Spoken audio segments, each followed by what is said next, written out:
Hey, Flo here. Just getting started on a stream. Let's see, I don't think I have any. Oh, I think I do have a backup cord. Need to get a USB cord for my second phone or it'll probably die.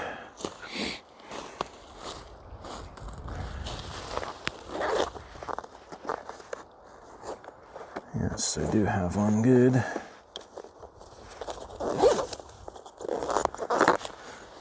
My normal backup cord got kind of messed up last time, or one of the last streams I did.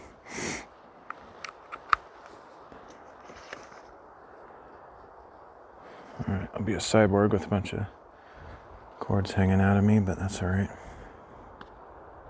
Be like old times.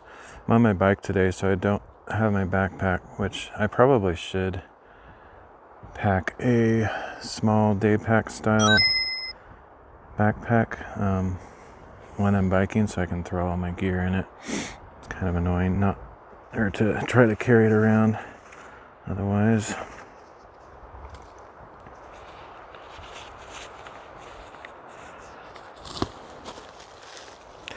So I finally found a spot with a good signal, and I didn't forget to set up my stream before leaving the house, so I'm ready to go.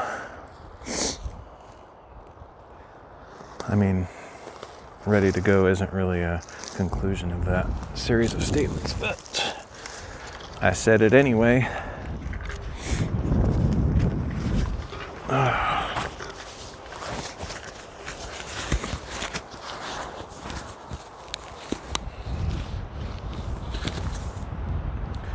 So I'll probably do a Bible reading while I'm out here somewhere, but for now I'm going to explore these boulders.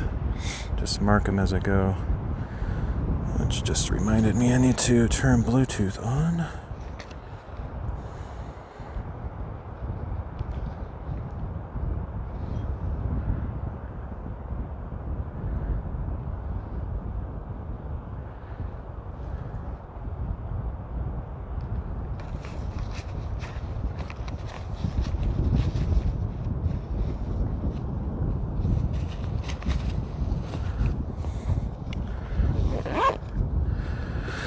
And because I don't have a day pack or anything to carry my junk in, I have to just hand hold some of my streaming gear, which is annoying, but oh well.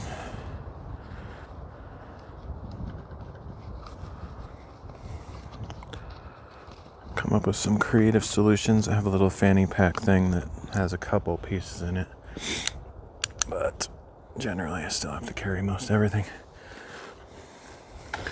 Okay, so we got a couple boulders down here, and I'm just going to mark some of these because I've never been here before. I like to mark boulders. I have a smart button that I use to mark stuff.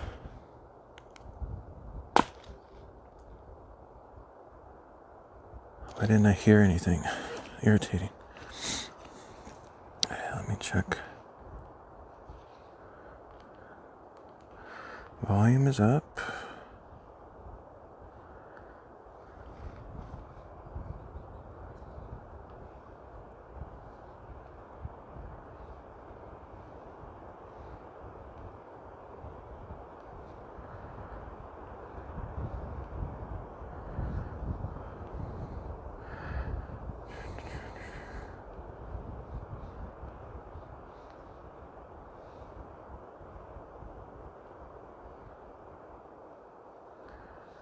Okay, I had to turn permissions on. I reset permissions on my phone because I was trying to troubleshoot some really irritating feature of my phone, and I forgot that I have to set everything up again.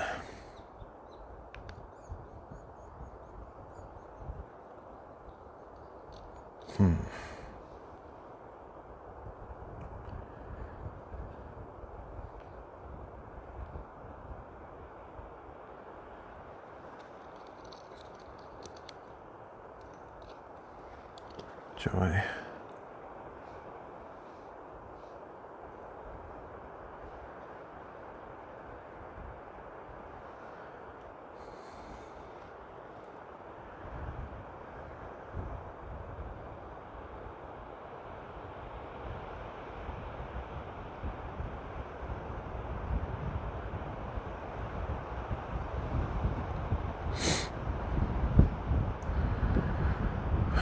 Might have to do manual button presses till I get this troubleshooted. I don't really feel like messing with it right now.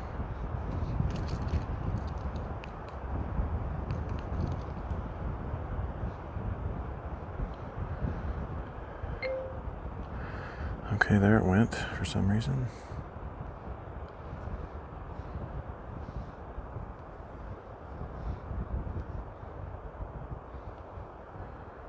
Made a noise, but it didn't do anything.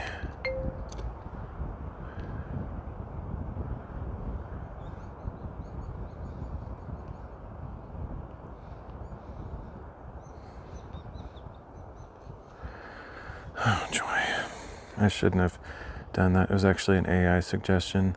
Should be really careful when you follow AI suggestions, because sometimes they have you like clear out a bunch of stuff that you don't really want to.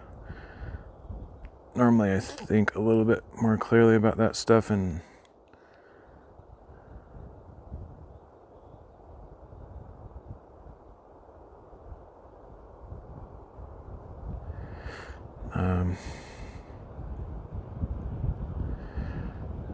like I'll scold AI. It's like, you just told me to do something really dangerous. And it'll be, oh yeah, I'm sorry, whatever, stupid. But I didn't think about it this time.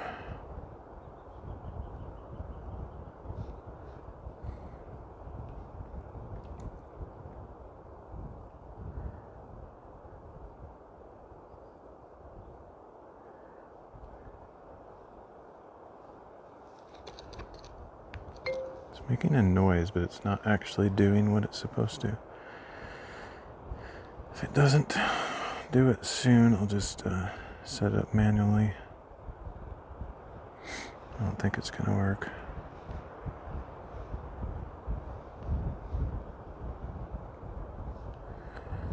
Okay. That sucks.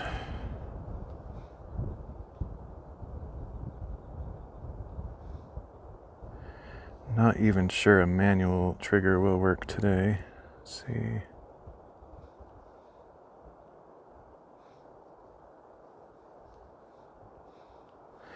Nope.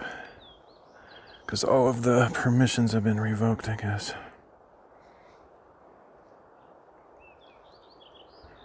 That sucks.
Hey, it's Bernice. How's it going? I'm doing good. Got a bunch of weird HTML symbols on there. That's weird. That's weird.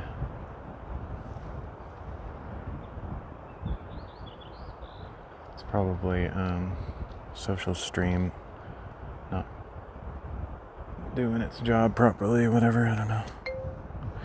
Alright, I'm going to have to give up on marking these. That sucks. That's dumb. Really dumb. Guess I could mark them manually on my map app, which is tedious, takes forever. Yeah, that's not working.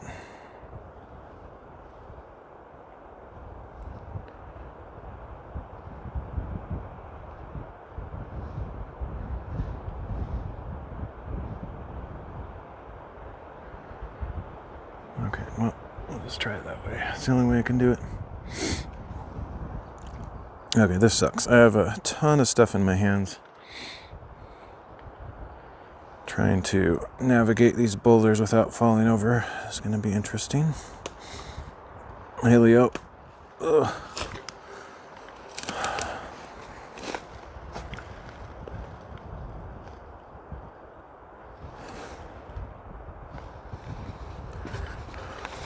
Okay. Yeah, I'll just mark these manually, which is really stupid. B, I'll just call them B, and then I'll rename them later. I thought my camouflage was bigger than this. There's my bike with a little bit of camouflage on it, but that little netting thing is tiny. Either shrunk in the heat or it was smaller than I remembered, but I need to buy a bigger one so that I can hide my bike when I'm out hiking and stuff. Okay.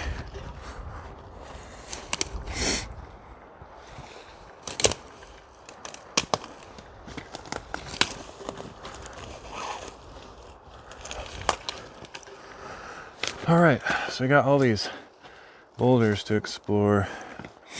Probably won't mark every single one because I don't have my push button convenience, but I'll mark some of them. This is gonna be tedious.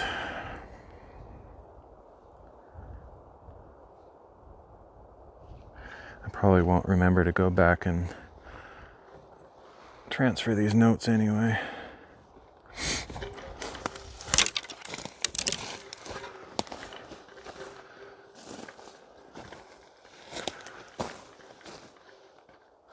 So I'm not streaming on DLive today because it would just be too annoying. I can stream there, but I can't watch chat while I'm out like this.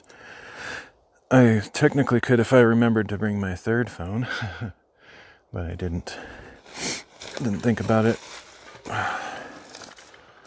So no DLive today. I might do a stream on DLive tomorrow though, because I think it's my 7-year anniversary. Oh man, holding this tripod beneath my arm is gonna get really tiring. It's already kind of tiring. There's the best cell signal I've ever seen anywhere here. I think it was like 207 megabits down and like 80 up.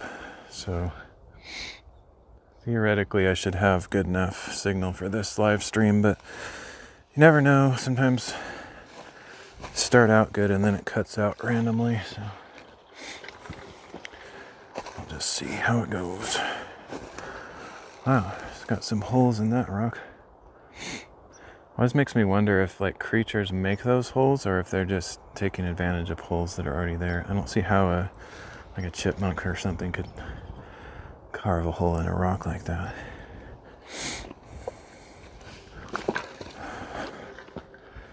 Okay, let's mark this one.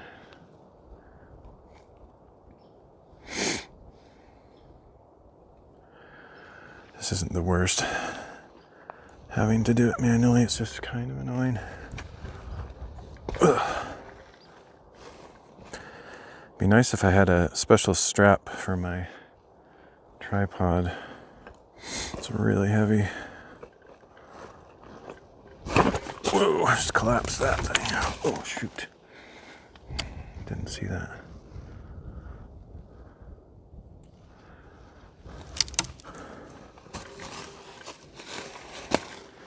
Breaking all sorts of branches today. Make it a little bit less annoying for the next person who never will come here because I'm the only person that does this kind of stuff.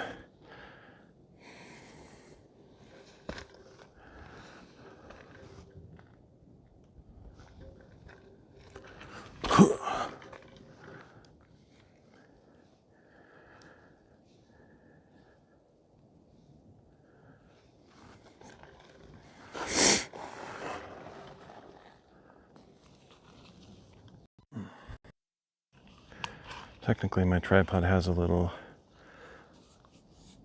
I don't know what you'd call it, like a little wrist strap or a little strap of some sort. If I had a really strong military grade belt on, I could put it through my belt, or my belt through it, but probably pull my pants down at this point, so I don't think I'll try that. Whew. I probably could put it around my water bottle thing. Let me see if that's possible, because that would be really nice not to have to carry that.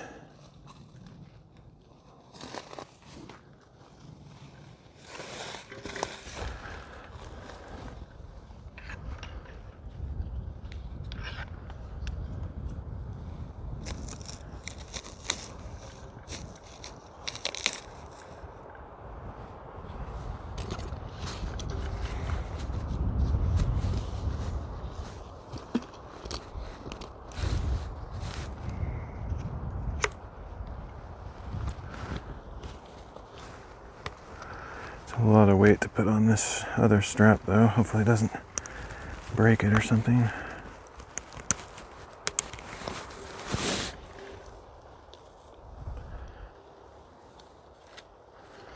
But it's on there now, so just see how it goes.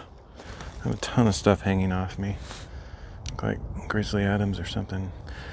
High-tech Grizzly Adams without the big beard. Okay.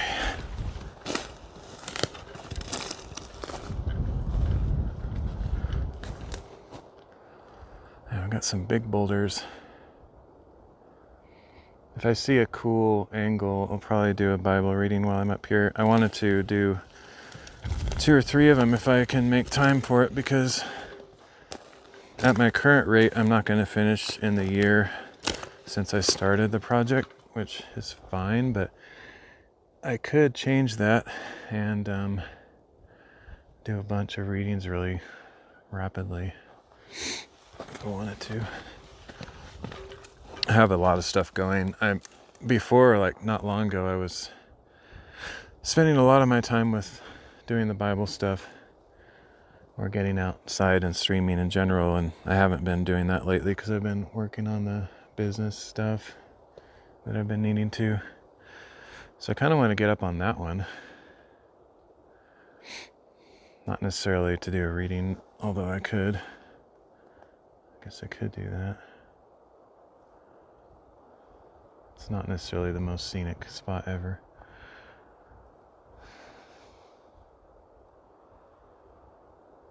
I kind of just want to climb it though.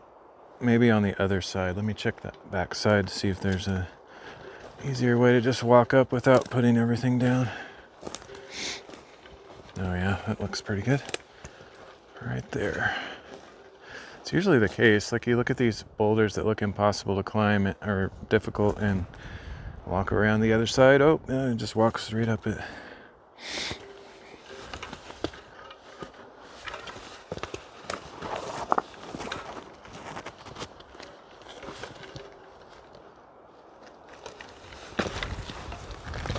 All right. That was easy.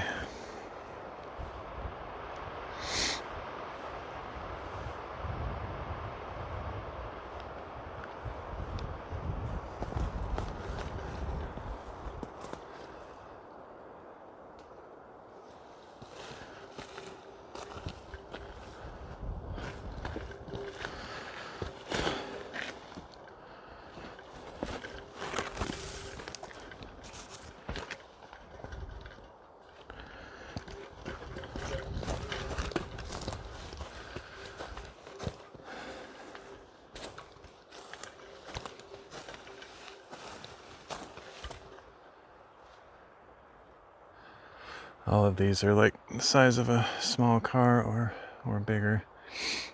And by weight, they're like the weight of 5 cars each, probably.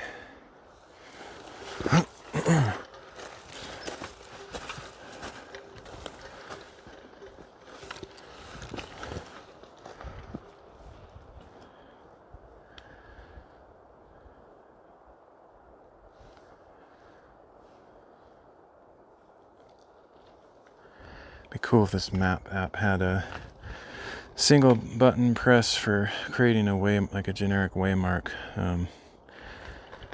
It doesn't need like a note on it or anything. Okay, this is going to be a jump.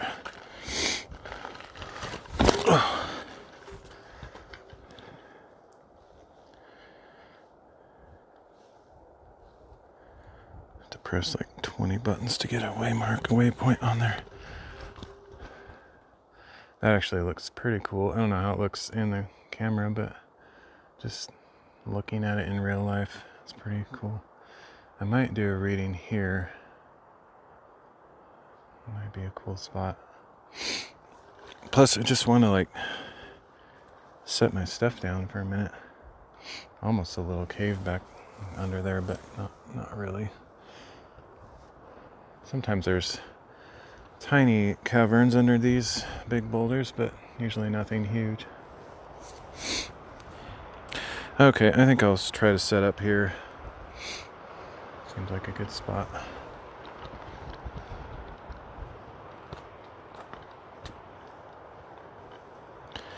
If I can figure out how to get this stuff off of me without dumping it all over the ground.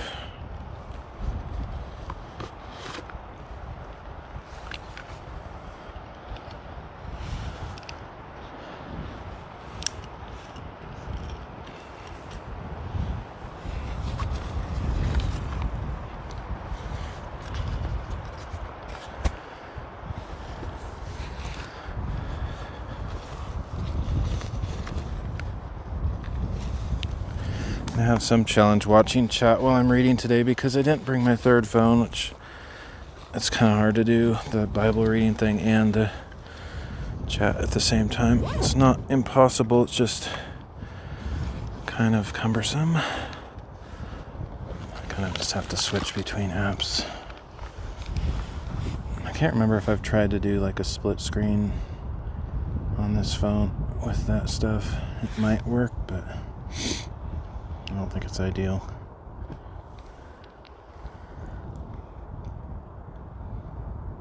Anyway, I'll figure that out in a minute.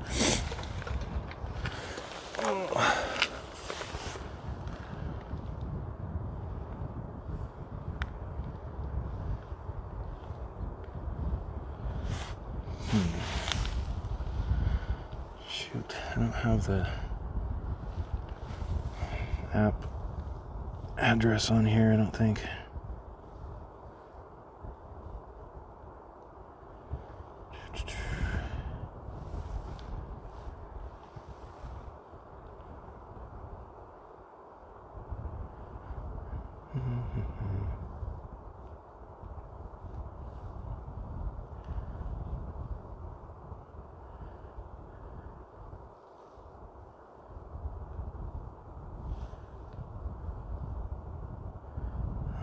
I think this is it.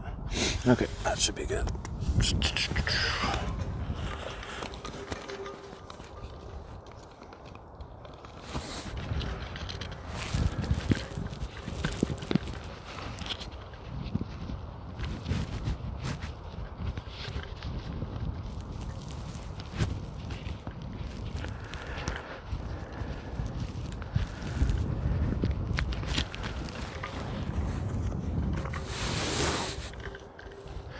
Yeah, but like if you do Linux stuff and you're trying to learn how to do Linux, AI is a good tool because it'll tell you like commands and stuff to do, like how to install programs that you can't just do. I don't know. Basically, every program you install, like 95% of them on Linux, are kind of annoying and technical, unless you're using the built-in app store of your operating system, which is okay to do it that way if the app is on there, but sometimes it's an older version of the app or sandboxed or something.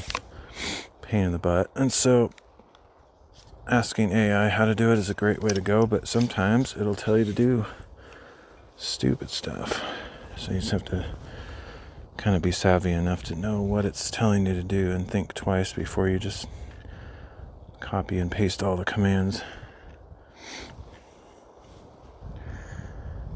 Okay, let's see. I need a stable spot.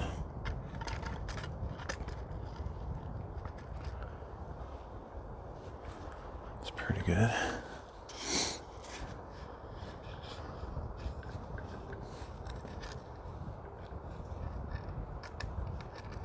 Pretty good isn't good enough. Let's do ultra stable. There we go.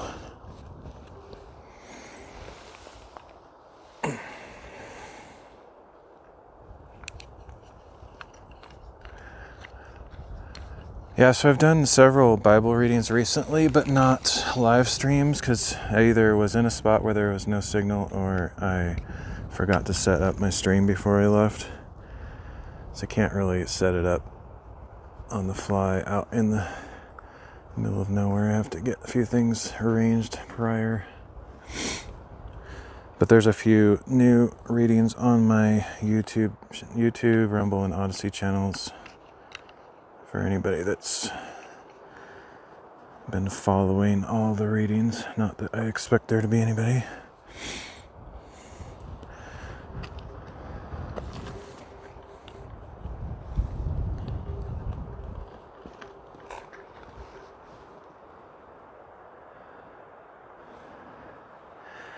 But yeah, it's been a long time since I've done one of these live, so I need to make sure I get everything set up properly. So I haven't done it so long, I might have forgotten how.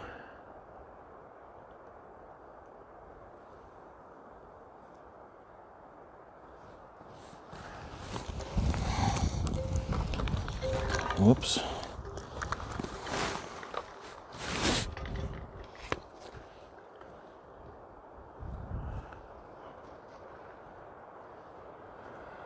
Let's see, I need to get a sense of scale because I'm going to sit on this rock here, I think.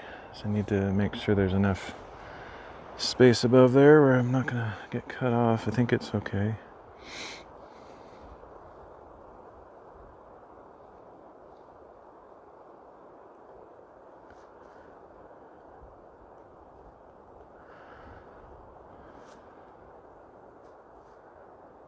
Why isn't that working?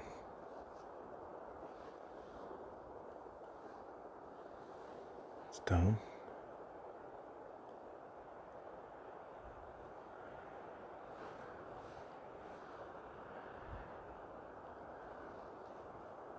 Oh, I know why it's not working. Never mind. I have it in offline mode. That's why I needed to check all this stuff because I haven't done this in so long. That's not the right reading. Let's see.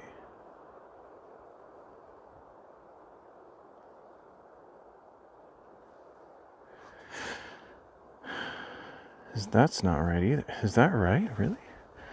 Weird. I guess I've been so used to being in Jeremiah that reading 2 Kings and 2 Chronicles or whatever just feels out of place. But that is chronologically correct, I think.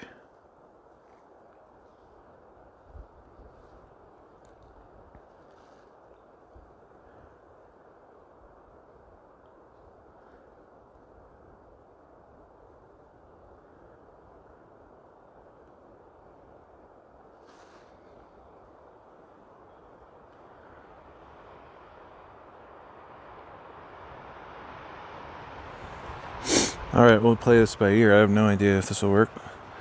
Trying the split screen. My phone will probably overheat. It usually does when I do split screen stuff, but I'll try it. See how it goes.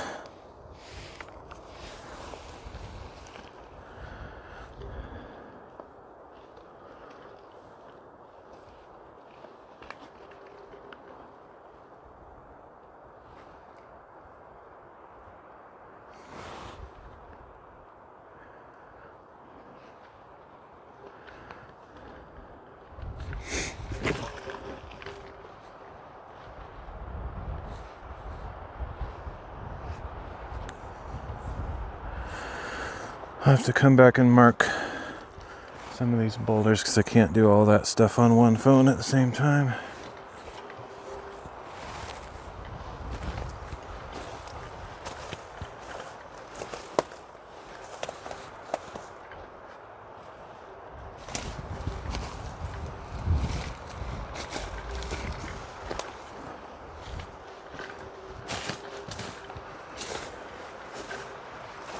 That's cool. It's a nice shelter spot, almost like perfectly sized and shaped as a little personal bedding space. As long as you trust that that rock doesn't collapse on you overnight, that would be a pretty nice spot.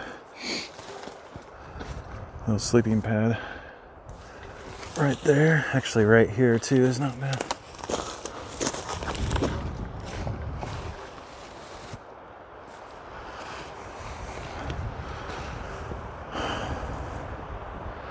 didn't really get a good look at where that thing is pointing. It looks like it's pointing massively to my right, but I guess I better go check, because if it's not showing this whole rock, I need to make sure to sit on the part that shows where I'm at. There's not really a great spot to sit up here. Almost is better back over to my left here, which might be out of frame. I can sit like right here on this pine needle stuff, but I don't know. It's probably fine. I just never know if there's like ticks and junk in there. I'm sure there's some insects down here, but as long as there's no ticks, it's not a big deal. I'll just try it. Take a chance, I guess. It's actually more comfortable with the pine needles.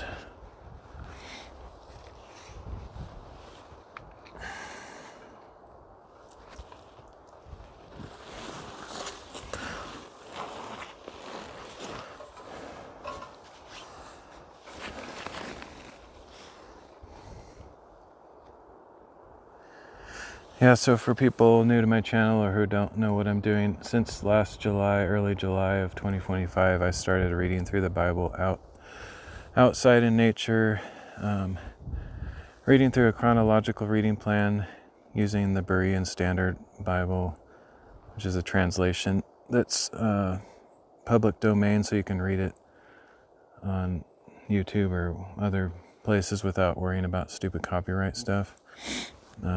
Anyway, so I've been doing that since last July. I've been taking a lot of breaks, though. I was doing it pretty intensely for quite a while and then stopped for quite a while.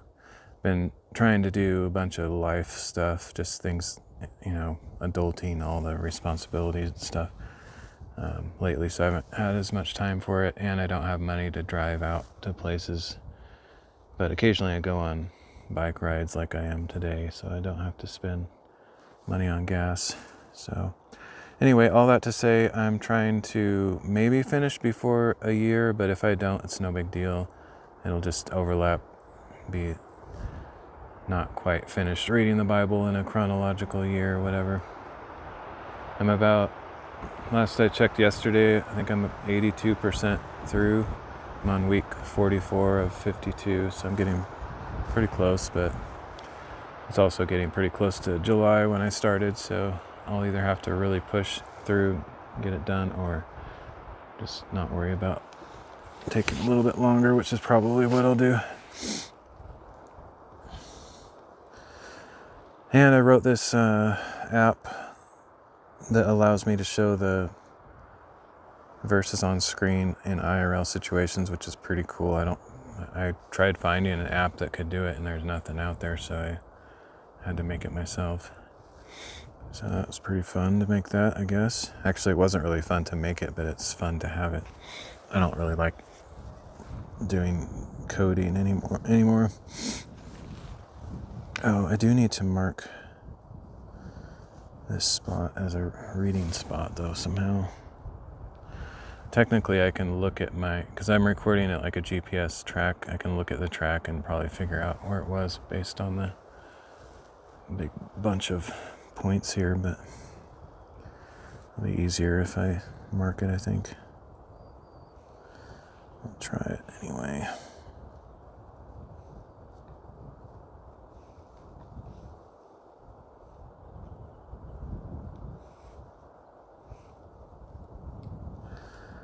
Nice. Okay. So I have no idea if chat's working. I think I have it open in split screen, but I don't know. I usually read chapters and then check chat in between if there's anybody here.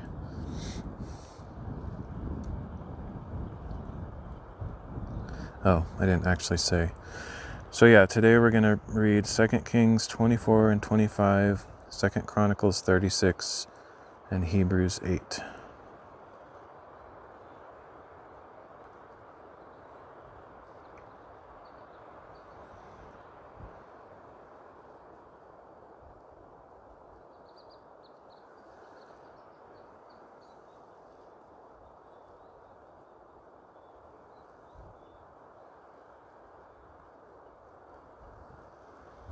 2 Kings chapter 24.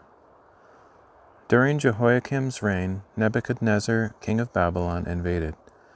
So Jehoiakim became his vassal for 3 years, until he turned and rebelled against Nebuchadnezzar. And the Lord sent Chaldean, Aramean, Moabite, and Ammonite raiders against Jehoiakim in order to destroy Judah, according to the word that the Lord had spoken through his servants the prophets. Surely this happened to Judah at the Lord's command, to remove them from his presence, because of the sins of Manasseh and all that he had done, and also for the innocent blood he had shed. For he had filled Jerusalem with innocent blood, and the Lord was unwilling to forgive. As for the rest of the acts of Jehoiakim, along with all his accomplishments, are they not written in the book of the Chronicles of the kings of Judah? And Jehoiakim rested with his fathers, and his son Jehoiachin, and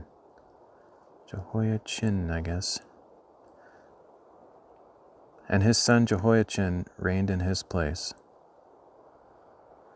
Now the king of Egypt did not march out of his land again, because the king of Babylon had taken all his territory, from the brook of Egypt to the Euphrates River. Jehoiachin was 18 years old when he became king, and he reigned in Jerusalem 3 months. His mother's name was Nehushta, daughter of Elnathan. She was from Jerusalem.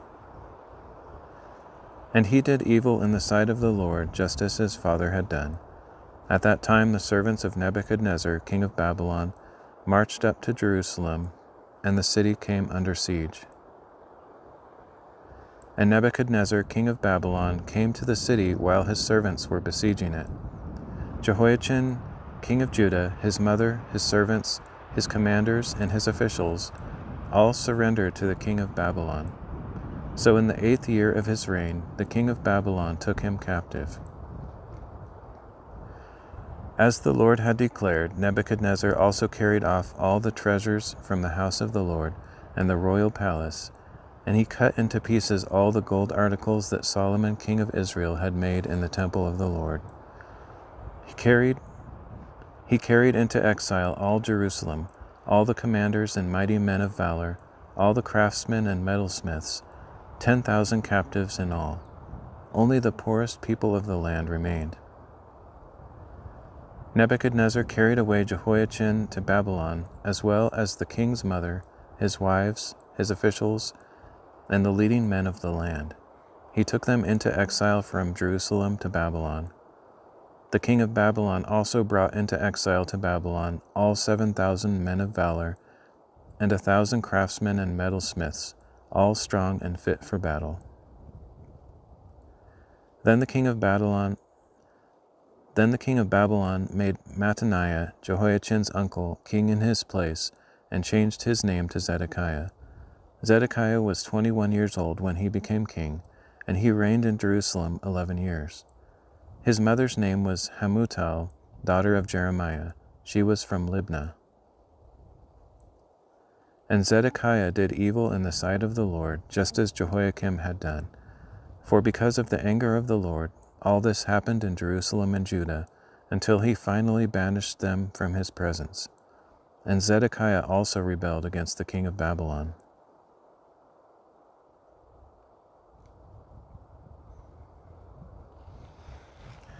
Interesting. Yeah, it's cool to hear this side of the story. Jeremiah, the book of Jeremiah, tells the same story, just with different details.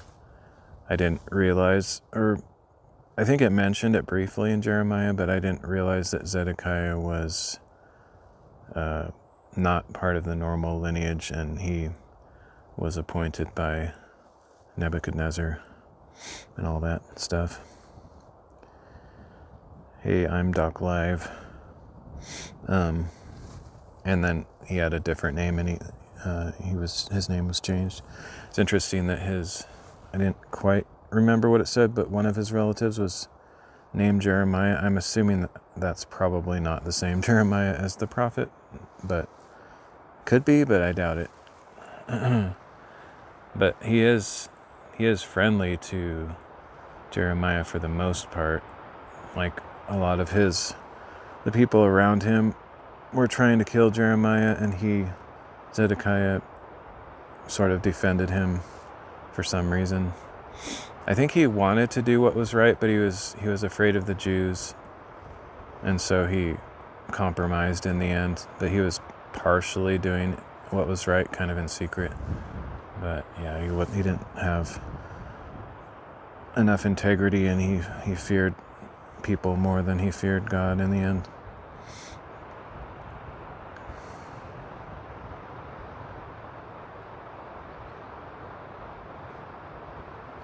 Unfortunately, I can't scroll the chat. I wonder if I can just... Oh, there, I can do that. That's better. I can see a few more messages at a time. Split screen thing is not ideal, but it works, I guess.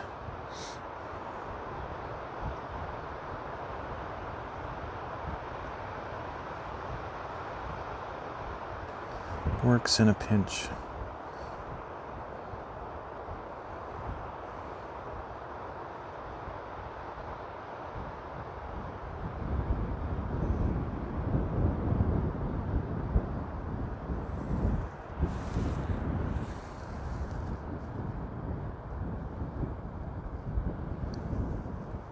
Second Kings chapter 25. So in the 9th year of Zedekiah's reign, on the 10th day of the 10th month, Nebuchadnezzar, king of Babylon, marched against Jerusalem with his entire army. They encamped outside the city and built a siege wall all around it. And the city was kept under siege until King Zedekiah's 11th year. By the 9th day of the 4th month, the famine in the city was so severe that the people of the land had no food. Then the city was breached, and though the Chaldeans had surrounded the city, all the men of war fled by night by way of the gate between the two walls near the king's garden. They headed toward the Arabah. But the army of the Chaldeans pursued the king and overtook him in the plains of Jericho, and all his army was separated from him. The Chaldeans seized the king and brought him up to the king of Babylon at Riblah, where they pronounced judgment on him.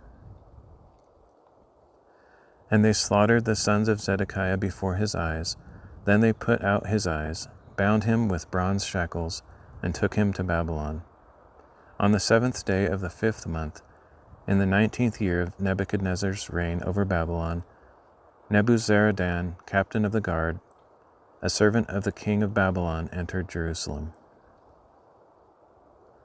He burned down the house of the Lord, the royal palace, and all the houses of Jerusalem, every significant building, and the whole army of the Chaldeans under the captain of the guard broke down the walls around Jerusalem.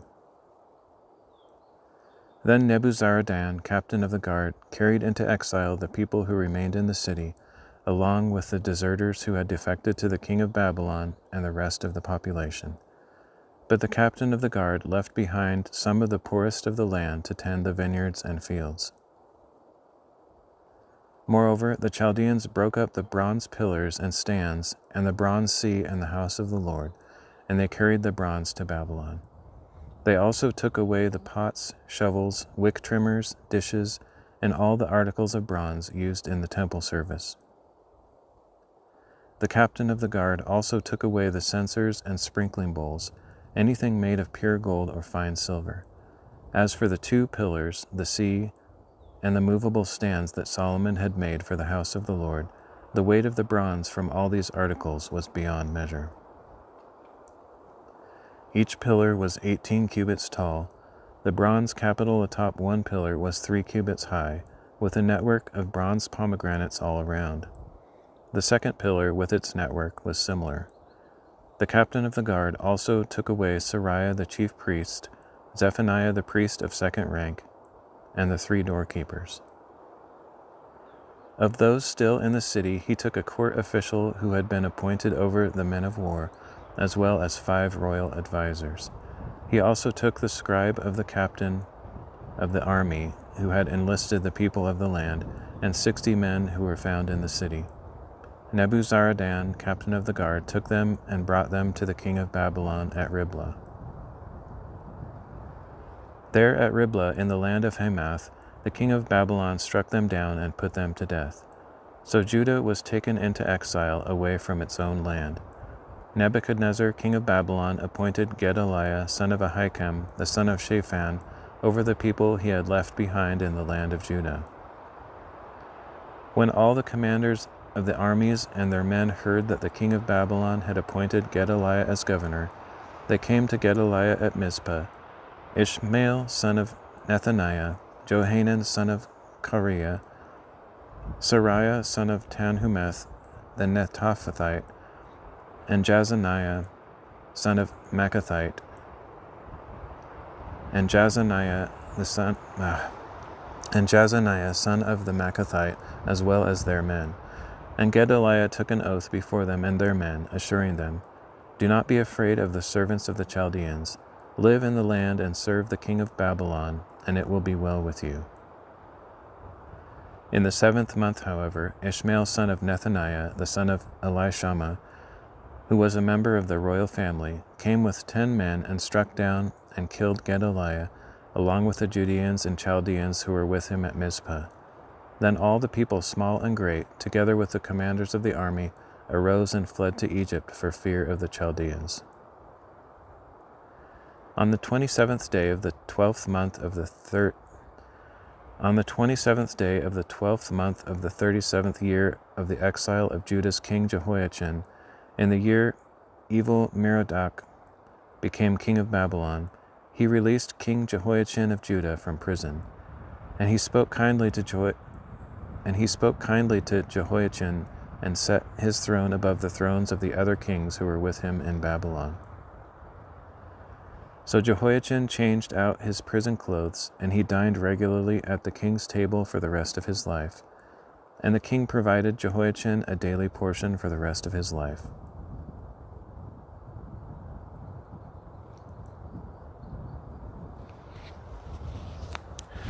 That would have been such a hard, stinking thing to do. Like, I can understand why the people resisted what Jeremiah told them to do, because he was basically, God himself told Jeremiah to command these leaders to essentially be traitors to Judah, Israel, whatever, to give up the fight and what's the word? Can't think of the word. Surrender. To surrender to the king of Babylon, which, to everyone else who didn't know what was going on, that would have sounded like treachery, like you're a traitor, you should fight to the last man or whatever. I don't know, it depends on the situation, obviously. If everyone's going to die anyway and you're given some kind of offer of peace or to survive or something, it can make sense, but generally speaking, it's not something you normally would want to do unless you had to. And from the perspective of most people, it didn't seem necessary quite yet, or they just didn't sound right. They believed that God would do a miracle and save them even at that last moment, and so they just didn't believe the words of the prophet Jeremiah. They just thought he was trying to discourage them and stuff. So it all kind of makes sense how the Bible describes it, because that's kind of human nature, how you would respond to a situation like that. It would take a lot of faith in that person of Jeremiah to know that he was truly a prophet of God, because you're also surrounded by a bunch of false prophets at the time. The vast majority of people that called themselves prophets during that time were false, and they were telling things that God did not say. And so how do you sort through that, That would be very difficult and confusing anyway. But in the end, the ones who surrendered were treated with kindness, and the ones who resisted and continued to fight were killed and maimed and disgraced and everything else. And also, as the result, all the buildings and everything were destroyed, just like the prophecy said. And had they obeyed God through Jeremiah, things would have gone a lot better for them, because God actually sent the king of Babylon, believe it or not, to do what he did, because it was punishment for all of their many sins. And that was also prophesied through previous prophets, going back all the way to Moses, in fact. But anyway, that was guaranteed to happen. But had they followed God's instructions, specifically in the details that he told them, they would have lived, and they actually would have prospered, even been comfortable in the land that they were taken. But because they didn't trust God and they figured that it didn't make any sense, which oftentimes, honestly, the things that God tells people to do doesn't really make sense to them from their perspective, because they don't understand the situation. And God requires faith because, what he tells us to do, we don't understand, so we just have to believe in spite of our lack of understanding, and that's really difficult to do. It's even more difficult when you don't even know if God is telling you something, and that's the case for most of us, because we don't have like prophets like Jeremiah anymore, telling us, this is the word of the Lord, just do this and you'll be fine. I've never had anybody tell me that, and if I did, I probably wouldn't believe them, because generally speaking, God doesn't work in that way these days. I think if a fellow believer, in the Lord, who I knew had some sort of gift of prophecy or wisdom, came and told me something, I would definitely listen to them. But it's definitely not the same as, Jeremiah or Isaiah or whatever, those kind of guys that everything they say is true and you can trust and follow their directions. We don't really have people like that anymore, and most of us, you might be the exception if you're hearing this and think otherwise, but most of us don't hear directly from God in ways that we think, oh, God told me to do this today or that specific thing. And so we just have to watch circumstances and listen to, the Lord through Scripture and other means, but it's not so obvious what to do day by day. At least that's been my experience. And so you just have to hope you're doing the right thing, and sometimes God will make it clear, other times he won't. And anyway, it's just it's complicated. It's hard to figure out.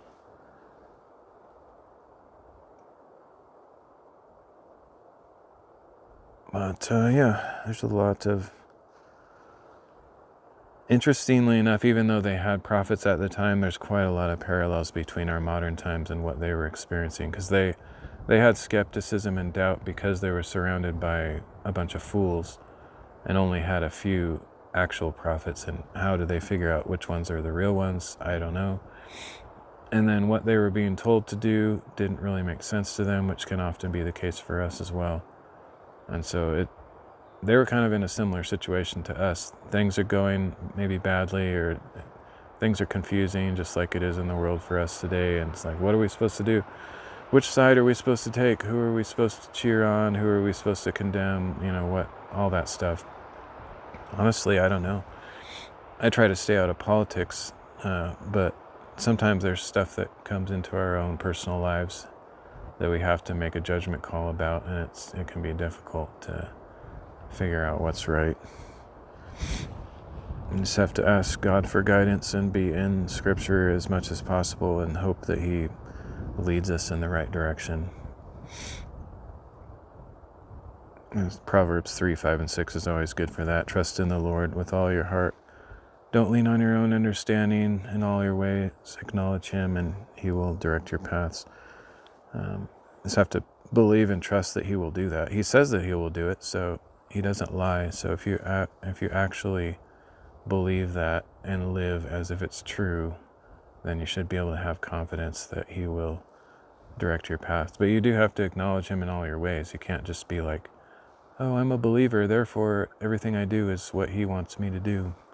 You have to set your own understanding aside, because it says don't lean on your own understanding. So what you think might be right might be the exact opposite of what he says is right. So you have to acknowledge him in everything, and then he will direct your paths,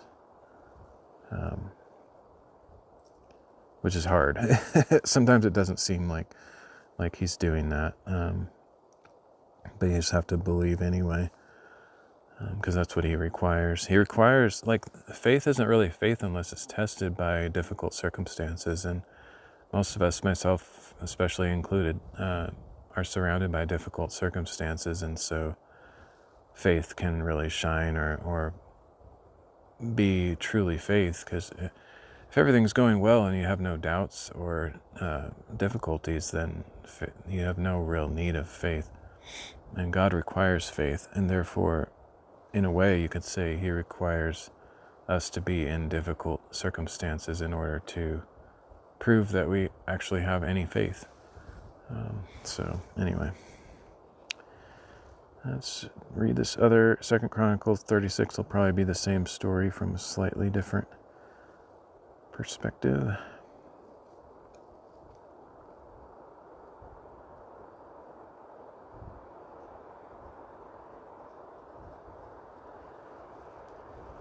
Second Chronicles chapter 36. Then the people of the land took I've never known how to say this name, it's hard. Then the people of the land took Jehoahaz, son of Josiah, and made him king in Jerusalem in place of his father.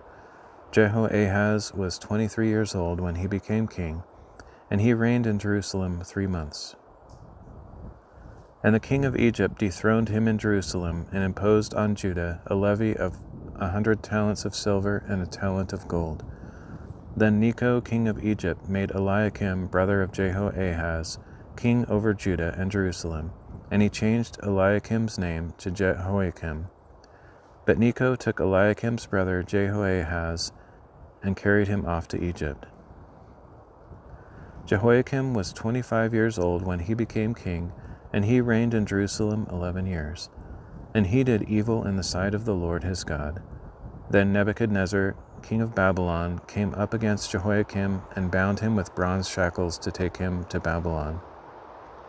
Nebuchadnezzar also took to Babylon some of the articles from the house of the Lord, and he put them in his temple in Babylon. As for the rest of the acts of Jehoiakim, the abominations he committed, and all that was found against him, they are indeed written in the book of the kings of Israel and Judah. And his son Jehoiachin reigned in his place. Jehoiachin was 18 years old when he became king, and he reigned in Jerusalem 3 months and 10 days. And he did evil in the sight of the Lord.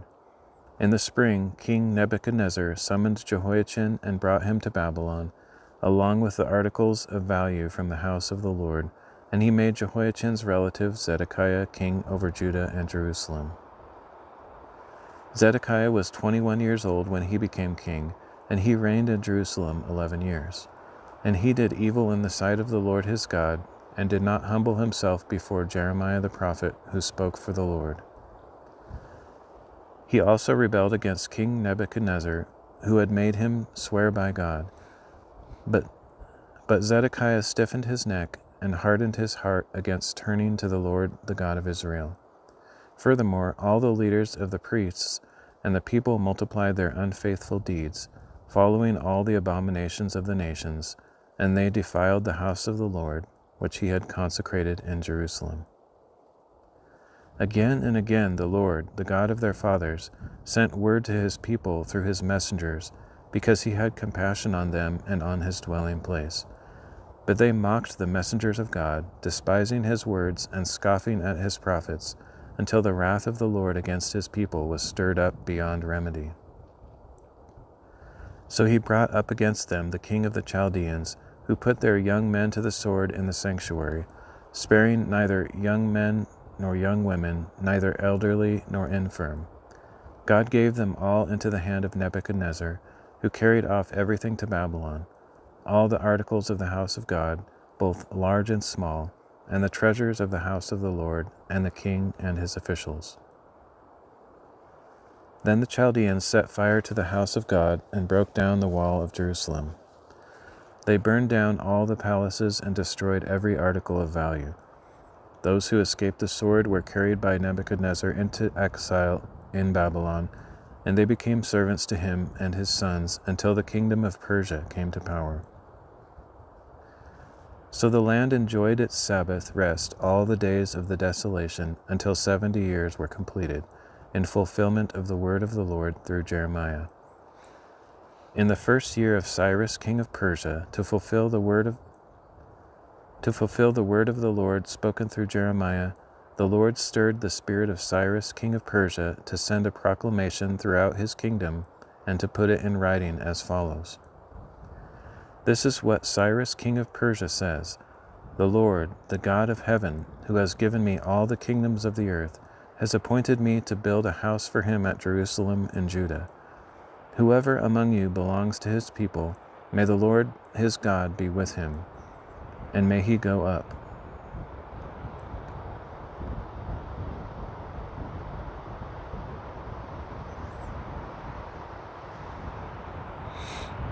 All right. It's pretty interesting. I can't remember which prophet spoke of Cyrus before he was around, but it might have been Isaiah, I don't remember, but one of the prophets spoke of Cyrus by name before he was even in the picture, so that was probably part of what convinced him to do what he did, or to believe in God, I would guess, once he read those words. Okay, let's see, got one more chapter for this reading.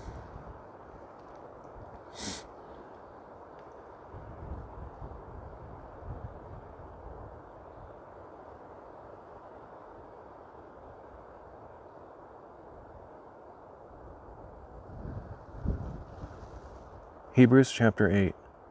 The point of what we are saying is this. We do have such a high priest who sat down at the right hand of the throne of the majesty in heaven, and who ministers in the sanctuary and true tabernacle set up by the Lord, not by man. And since every high priest is appointed to offer both gifts and sacrifices, it was necessary for this one also to have something to offer.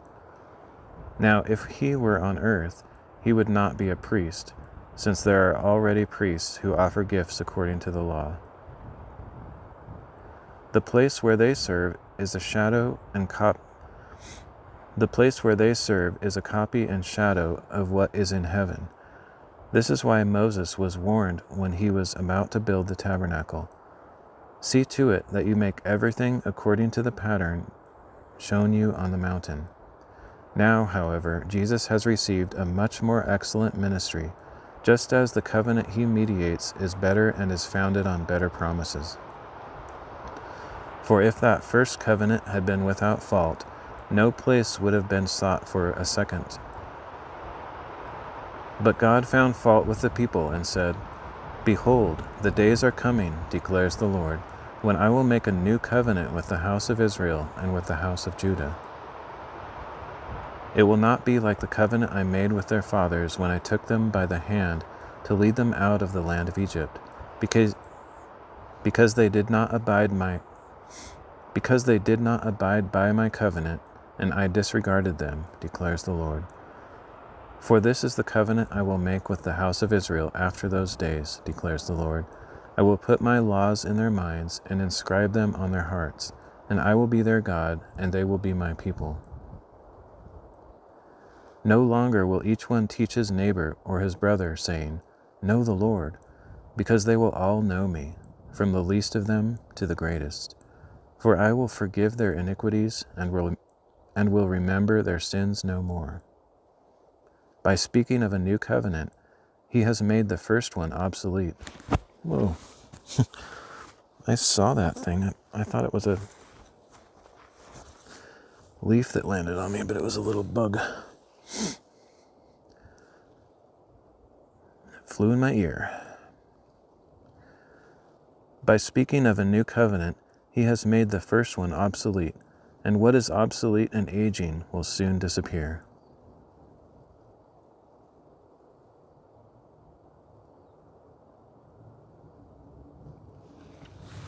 All right.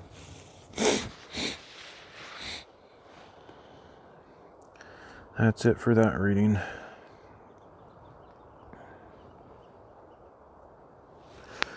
Phone is charged. That's nice. It was getting pretty low for a bit there. Ooh.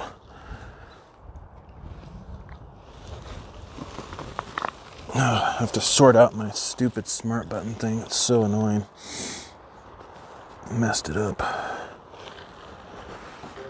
I'm gonna climb up here. I don't think I marked this boulder. I may as well while I'm here. I'm gonna climb up here and see if there's any other spots I want to do another reading, but otherwise I'll just explore it. So I'm gonna get down there and bring the camera up here and all that stuff.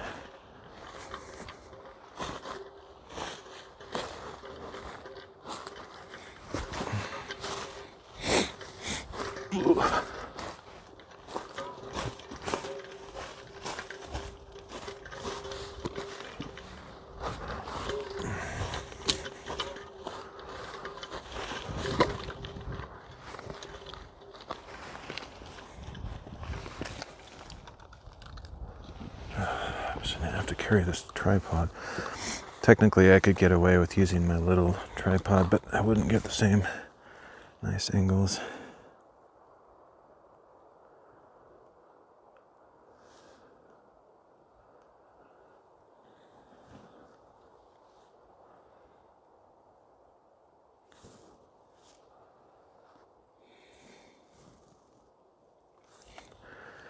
Maybe for now I'll just keep it on the main tripod and just try to carry it like that. It's kind of difficult, but not impossible.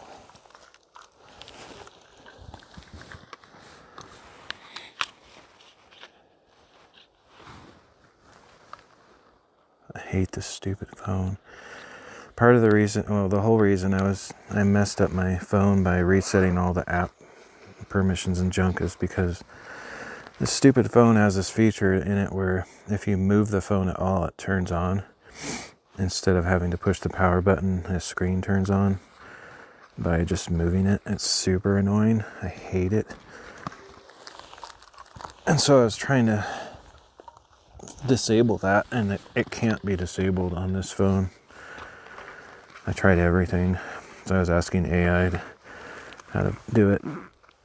I tried 50 different settings and things. It can't be disabled on this specific phone, unfortunately. So, but in the process of trying to do it, I messed up all the settings on my phone. Super annoying.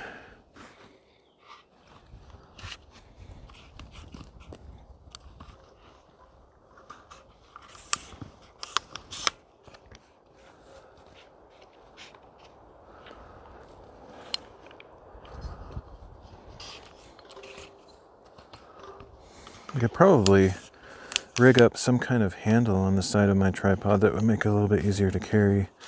Like almost like a coffee mug style handle sticking out of the side. It'd be kind of cool. It'd probably still be kind of burdensome to carry in my hand, but right now I don't have any handle like that, so it's not ideal. But today I'm pulling the legs up, which is better because normally I just leave the legs extended and it's like hitting on everything. That's horrible, but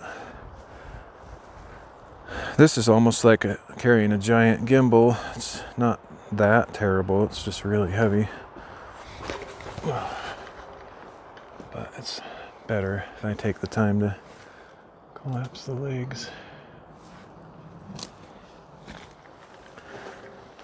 I'm going to check around here because it'll be easier to get up over this way.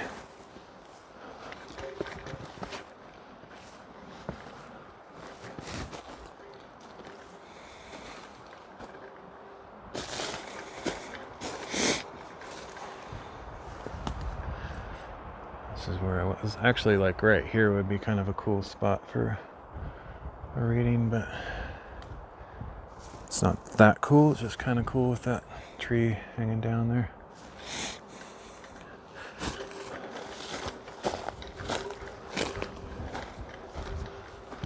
But I'm gonna go to the top of these boulders and see what's up here.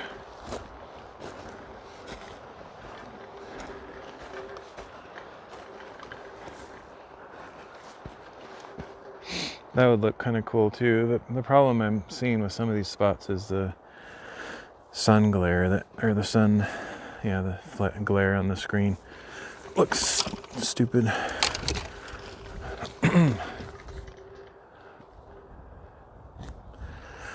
I could actually sit on that same spot that I did for the last reading and just take a shot of it from up here instead. That would be kind of interesting. So that's the boulder I was sitting on for the last reading. Could sit there again and do an angle from up here if I wanted to.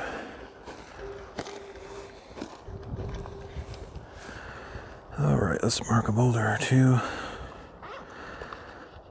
So annoyed. I'm not going to stop talking about that. I'm annoyed that I ruined my settings for the smart button.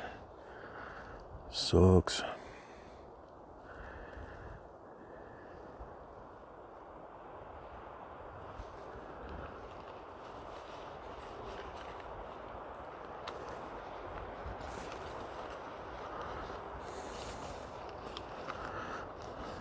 This fanny pack is not bad. I don't like fanny packs, but today it's coming in handy. Needs to be a little bit bigger though. I can't really fit my stuff in it. Right here would be kind of cool. If I could make sure the sun doesn't create a glare, I'd have to like try to get the camera right behind a tree, and then it's going to be all moving. It's not going to stay in the same spot, so.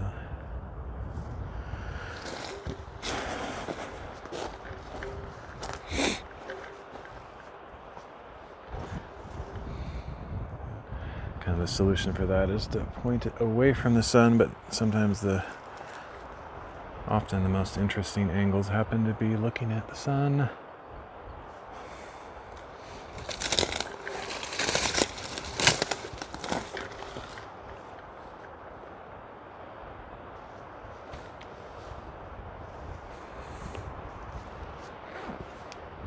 If I get the right spot here, I could be sitting way down on that boulder down there, the first one that I walked up, and show it from up here. Might check that out if there's a cool angle of it.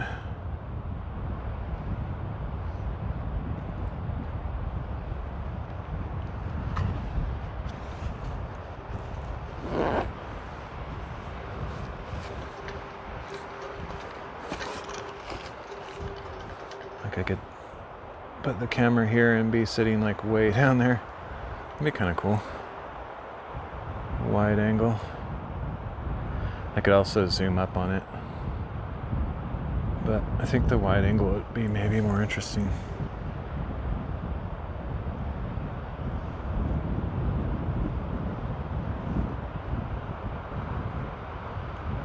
Maybe not. I don't know. Close-up is also kind of cool.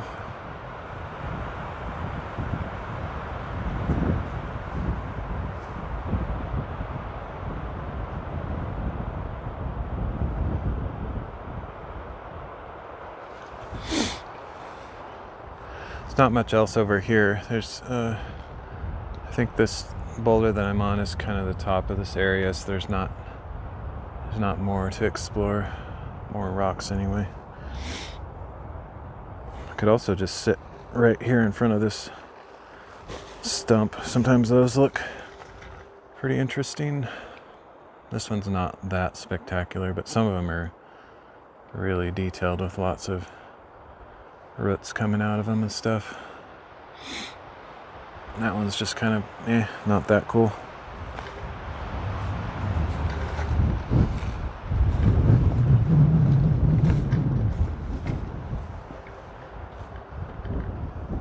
Almost have a nice view here, but it's pretty obscured by trees.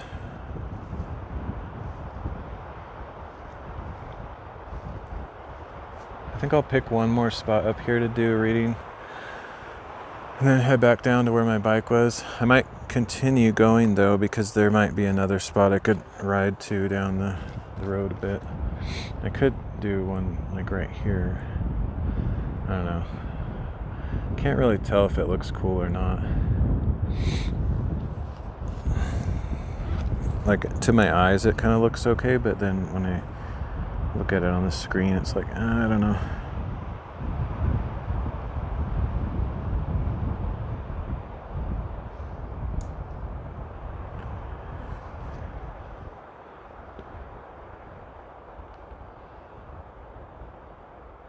That root, or the stump or the roots look almost like a face of some kind of big cat or something.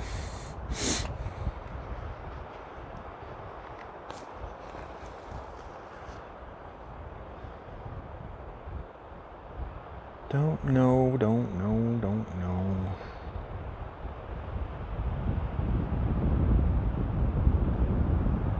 It's kind of interesting. It's just not like spectacular. But not all of my reading spots are spectacular anyway, so it's not like it matters that they don't need to all be amazing. I think I might go down there though. I might show some of this stuff in the foreground, like something like about right there looks cool. I'll go sit on that boulder way down there and then do that. I think that is a better option, just more interesting.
Something like that, perhaps.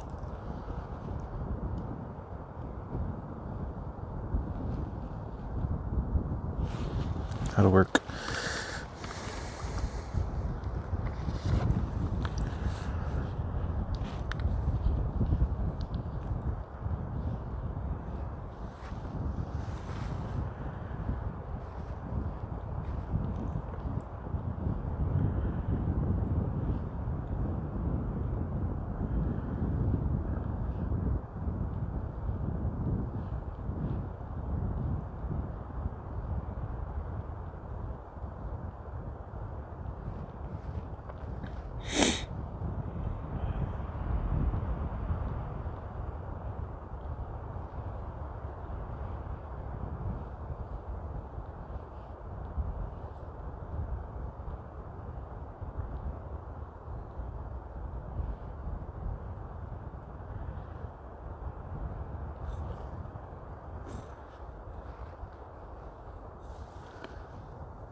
All right, let's see what this looks like. Yeah, that'll work.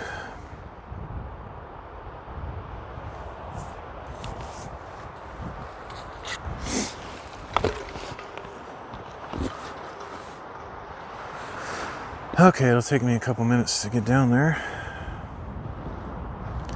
See, do I have everything I need? I think so.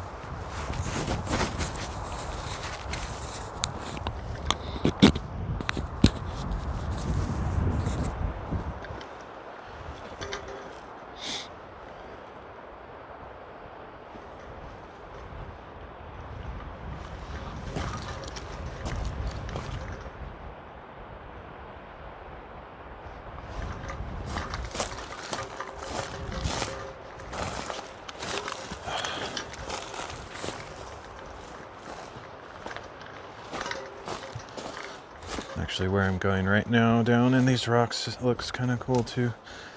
Could do one here also if I wanted.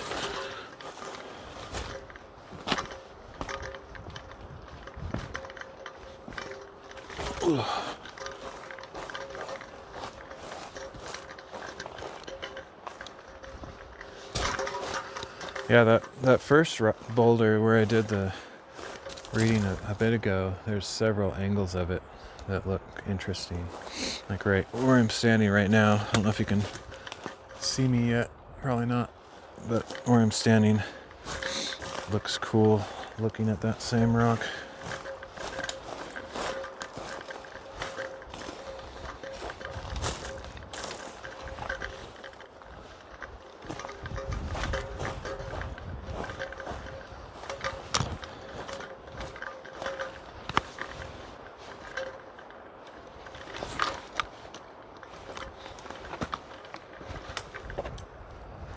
Okay, this should work good.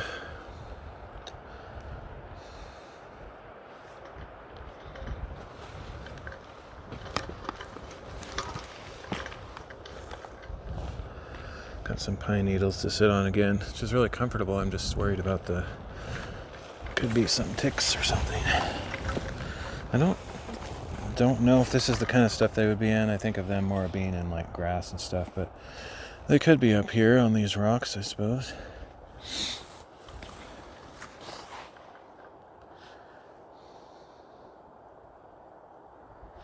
Just gonna take my goofy hat off. I don't really like how these kind of hats look, but they are really good for keeping the sun out of my face.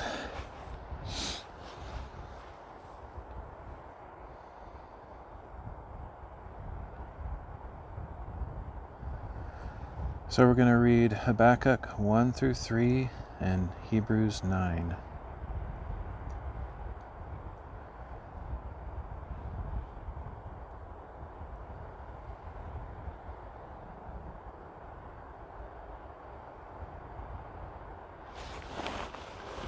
That's going to hurt my ankle if I leave it like that.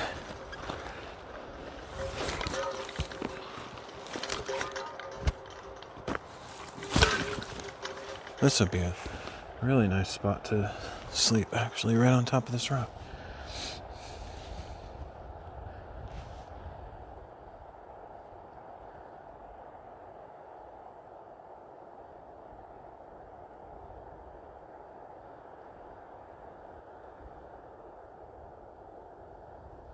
Habakkuk chapter 1. This is the burden that Habakkuk the prophet received in a vision. How long, O Lord, must I call? I heard something move. I was like, oh, I hope my camera didn't fall. I think it was a chipmunk or something.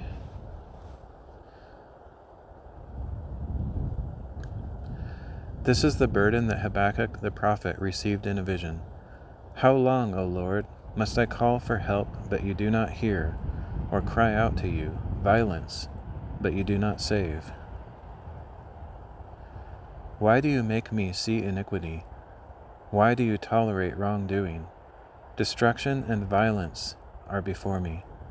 Strife is ongoing, and conflict abounds. Therefore the law is paralyzed, and justice never goes forth. For the wicked hem in the righteous, so that justice is perverted. Look at the nations and observe, be utterly astounded. For I am doing a work in your days that you would never believe even if someone told you. For behold, I am raising up the Chaldeans, that ruthless and impetuous nation which marches through the breadth of the earth to seize dwellings not their own. They are dreaded and feared. From themselves they derive justice and sovereignty. Their horses are swifter than leopards, fiercer than wolves of the night. Their horsemen charge ahead, and their cavalry comes from afar. They fly like a vulture, swooping down to devour. All of them come bent on violence. Their hordes advance like the east wind. They gather prisoners like sand.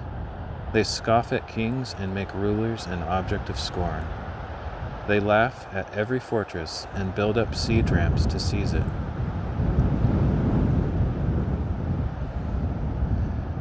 Then they sweep by like the wind and pass on through. They are guilty. Their own strength is their God. Are you not from everlasting, O Lord my God, my Holy One? We will not die. O Lord, you have appointed them to execute judgment. O Rock, you have established them for correction. Your eyes are too pure to look upon evil, and you cannot tolerate wrongdoing. So why do you tolerate the faithless? Why are you silent while the wicked swallow up those more righteous than themselves? You have made men like the fish of the sea, like creeping things that have no ruler. The foe pulls all of them up with a hook. He catches them in his dragnet and gathers them in his fishing net, so he rejoices gladly. Therefore he sacrifices to his dragnet and burns incense to his fishing net, for by these things his portion is sumptuous and his food is rich.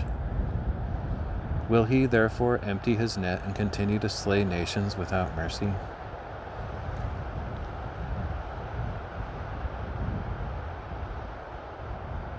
It's a very deep passage. May not seem like it from first listen, but it's talking about people and nations who trust in their own strength and their own abilities, confidence in themselves, etc. And that's something that's highly praised in America and Western culture. And people think, well, that's what you should do. And there's some value in modesty and a humble amount of knowledge that you have skills and abilities and things like that, and to put your skills to work and to work hard and achieve things, etc. But to actually believe that your own hands or the tools that you own are the very things that provide for you, and so in a way you worship those tools, those things, or perhaps your own self, praising yourself for what you're able to do, but not realizing that it's God who gave you the strength and the wisdom and the abilities that you have, and he can take them away if he wishes. It's best to be humble in your own eyes and to praise God for what he has done, and to ask him to continue to bless you and to give you abilities and opportunities in life, because sometimes they go away. Like I've been in a dry season for a number of years now where I've had seemingly no opportunities. Every door closed in my face, no windows, no nothing.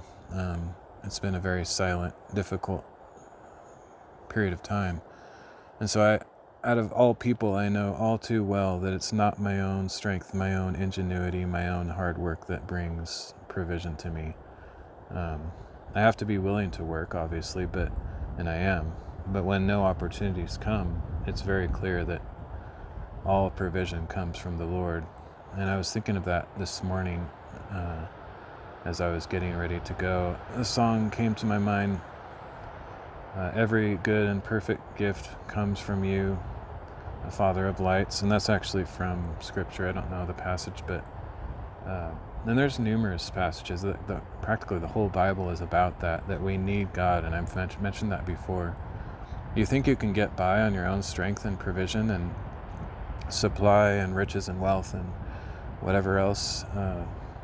You can create your own opportunities, but God is looking from above, and he is gracious even to those who don't believe in him, and he provides those opportunities to you.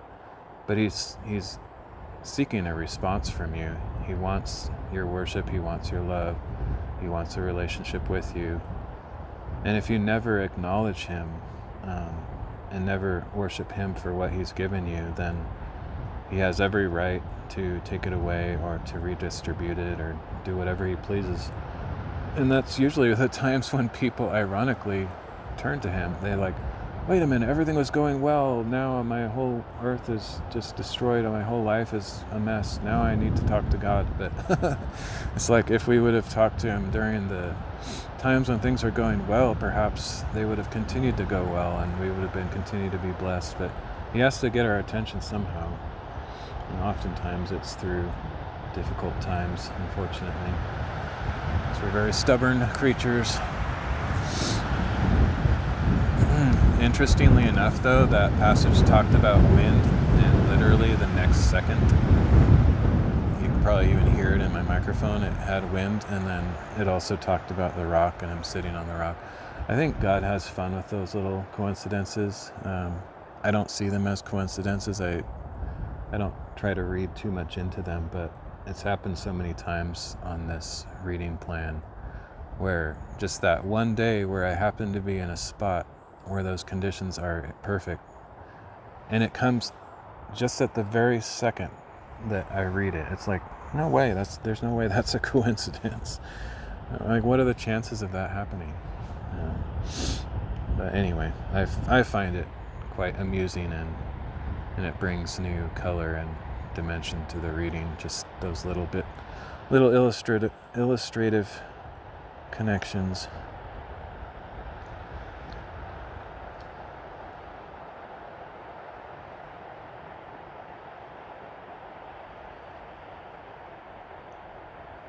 Habakkuk chapter 2. I will stand at my guard post and station myself on the ramparts. I will watch to see what he will say to me and how I should answer when corrected. Then the Lord answered me, write down this vision and clearly inscribe it on tablets, so that a herald may run with it. For the vision awaits an appointed time. It testifies of the end and does not lie. Though it lingers, wait for it, since it will surely come and will not delay. Look at the proud one. His soul is not upright, but the righteous will live by faith. And wealth indeed betrays him. He is an arrogant man, never at rest. He enlarges his appetite like Sheol, and like death he is never satisfied. He gathers all the nations to himself and collects all the peoples as his own. Will not all of these take up a taunt against him, speaking with mockery and derision? Woe to him who amasses what is not his and makes himself rich with many loans. How long will this go on? Will not your creditors suddenly arise and those who disturb you awaken? Then you will become their prey. Because you have plundered many nations, the remnant of the people will plunder you.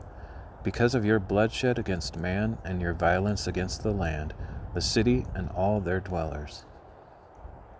Woe to him who builds his house by unjust gain, to place his nest on high and escape the hand of disaster. You have plotted shame for your house by cutting off many peoples and forfeiting your life. For the stones will cry out from the wall, and the rafters will echo it from the woodwork. Woe to him who builds a city Woe to him who builds a city with bloodshed and establishes a town by iniquity.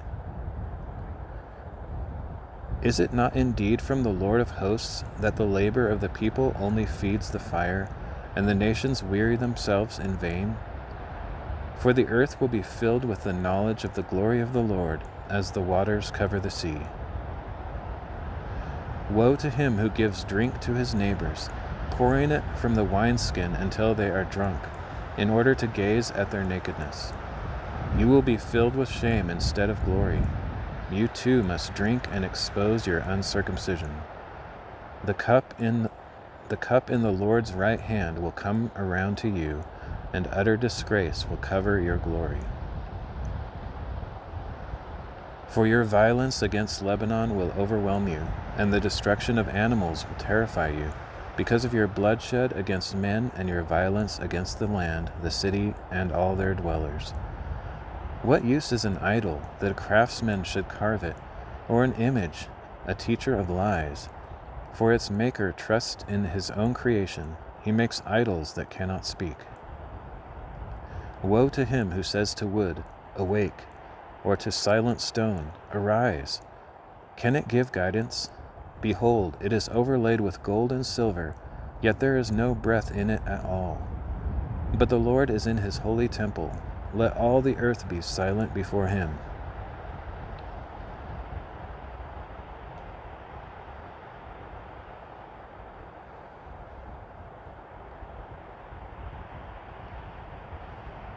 Habakkuk chapter 3. This is a prayer of Habakkuk the prophet, according to the Shigionoth.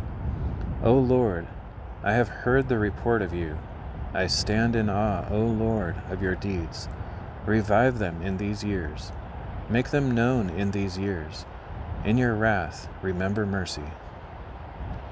God came from Teman. and the Holy One from Mount Paran. Selah, His glory covered the heavens, and His praise filled the earth. His radiance was like the sunlight. Rays flashed from His hand, where His power is hidden.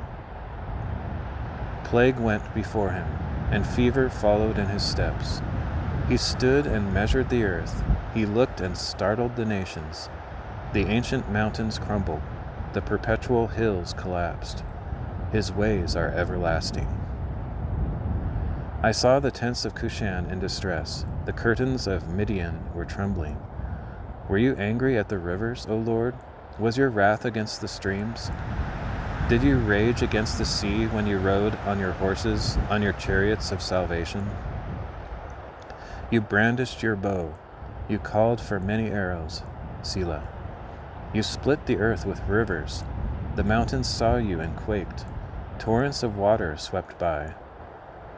The deep roared with its voice and lifted its hands on high.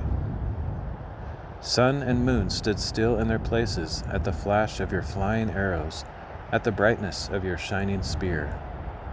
You marched across the earth with fury. You threshed the nations in wrath. You went forth for the salvation of your people, to save your anointed. You crushed the head of the house of the wicked and stripped him from head to toe. Selah. With his own spear you pierced his head, when his warriors stormed out to scatter us, gloating as though ready to secretly devour the weak. You trampled the sea with your horses, churning the great waters. I heard and trembled within. My lips quivered at the sound. Decay entered my bones.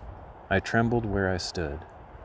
Yet I must wait patiently for the day of distress to come upon the people who invade us. Though the fig tree does not bud, and no fruit is on the vines, though the olive crop fails, and the fields produce no food, though the sheep are cut off from the fold, and no cattle are in the stalls, yet I will exult in the Lord. I will rejoice in the God of my salvation. God the Lord is my strength. He makes my feet like those of a deer. He makes me walk upon the heights. For the choir master, with stringed instruments.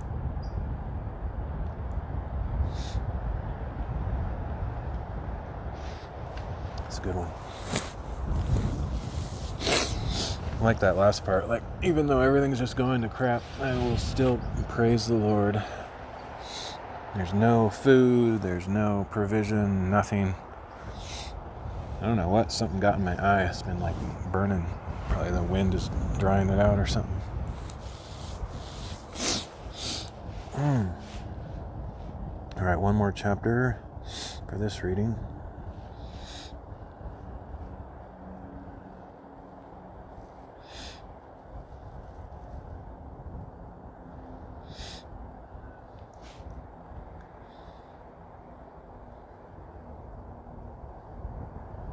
I might have to go home after this. I mean, I could stay out because it stays light for quite a while, but I don't know. We'll see. I wasn't planning on being out too late. Oh, speaking of stuff, I can't remember if I have my camera plugged in. I hope I do. I think I do.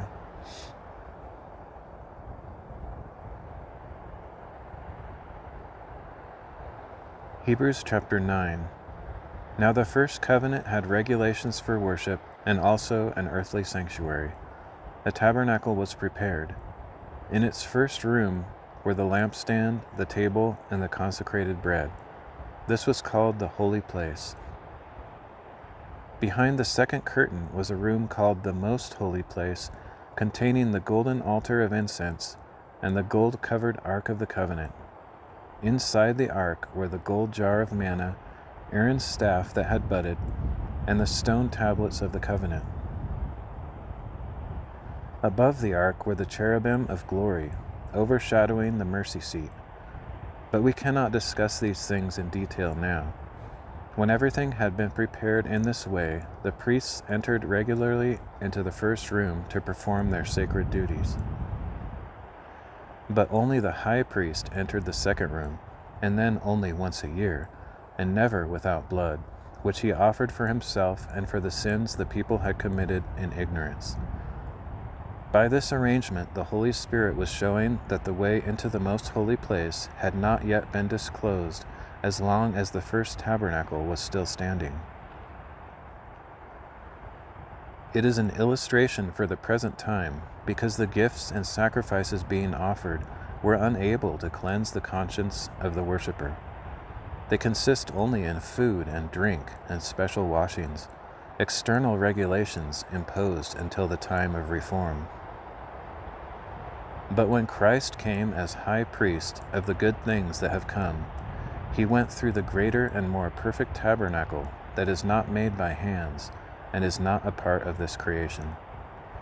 He did not enter by the blood of goats and calves, but entered the most holy place once for all by his own blood, thus securing eternal redemption. For if the blood of goats and bulls and the ashes of a heifer, sprinkled on those who are ceremonially unclean, sanctify them so that their bodies are clean, how much more will the blood of Christ, who through the eternal Spirit offered himself unblemished to God, purify our consciences from works of death, so that we may serve the living God. Therefore Christ is the mediator of a new covenant, so that those who are called may receive the promised eternal inheritance, now that he has died to redeem them from the transgressions committed under the first covenant. In the case of a will, it is necessary to establish the death of the one who made it, because a will does not take effect until the one who made it has died.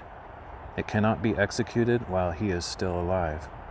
That is why even the first covenant was not put into effect without blood.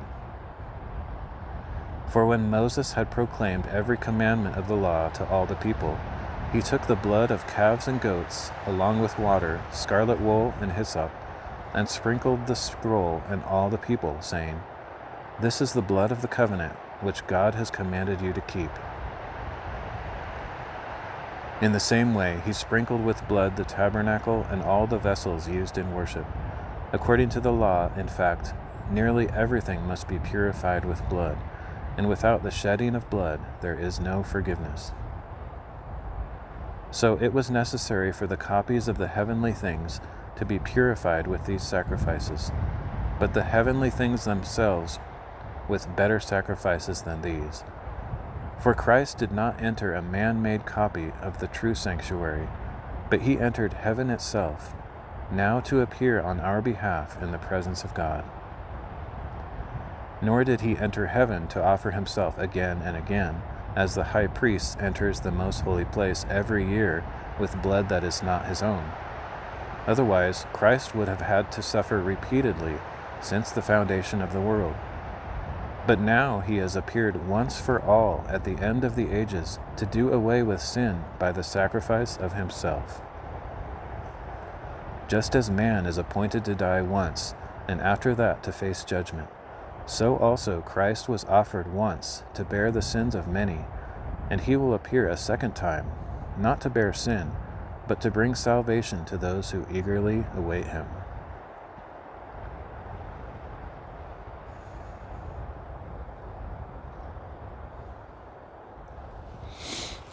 Amen to that. It's good stuff. All right.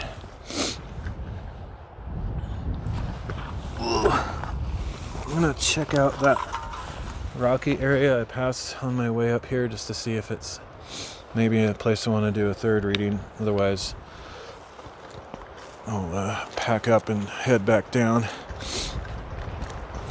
I don't know if these readings are going to be that usable. I might have to dub the audio over them again. If it's too windy, it's pretty windy. Not sure how well this windscreen does. But yeah, like right down here, either looking up where the camera is now or kind of cutting across, both are cool views.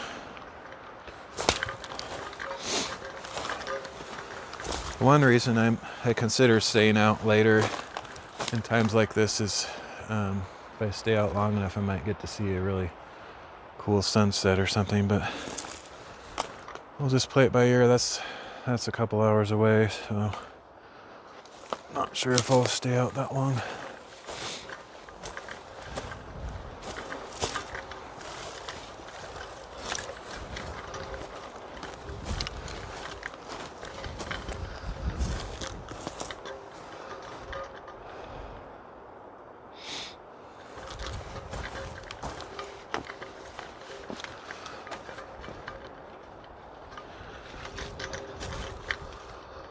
Yeah, like right down here is kind of cool, but it's not like mind-blowingly cool. I don't know.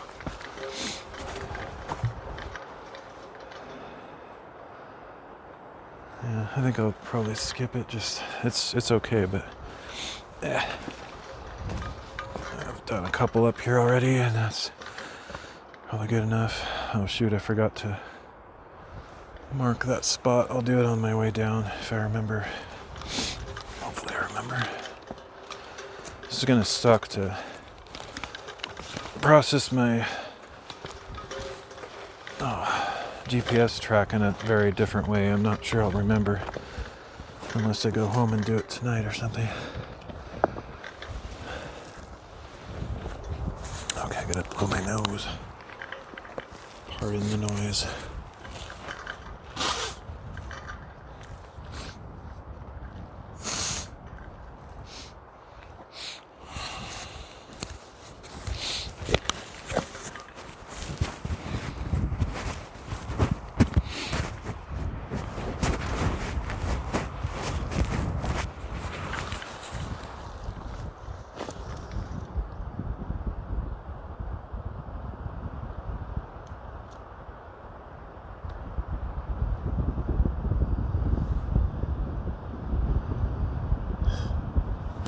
It's like I get zombie fingers sometimes.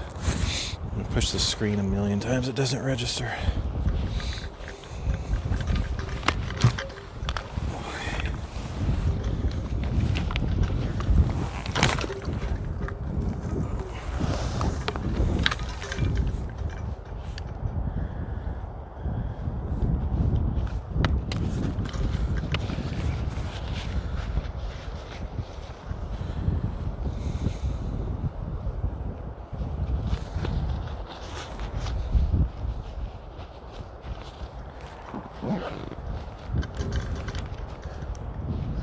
Yeah, I think I'll head back down to my bike and maybe walk up the road a bit and see what I encounter.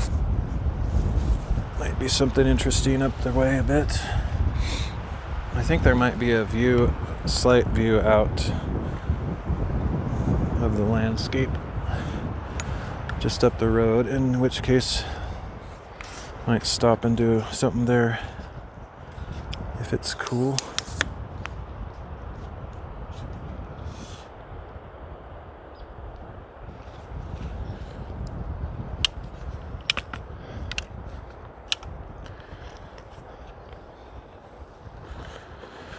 Okay.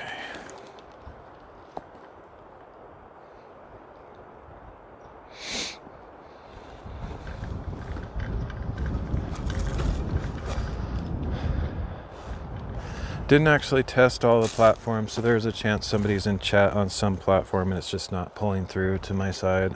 If that's the case, I apologize. Sometimes I don't have the patience to test every single platform while I'm out and about. It's kind of tedious to do on my phone. Kind of difficult. This is the spot where I was looking at that looked kind of interesting, just with all the rocks there. I was thinking I could do another reading if I wanted, but I think I'll skip it for now.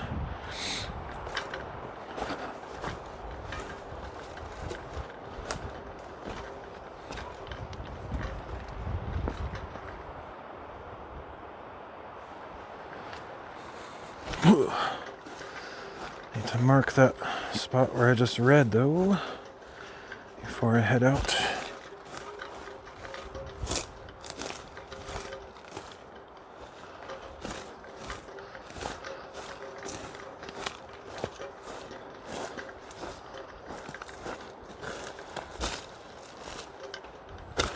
Cool thing about doing live streams, other than the potential of interactions, which I don't get a lot of, but it's just, I've said this before, but I don't have to do all the editing.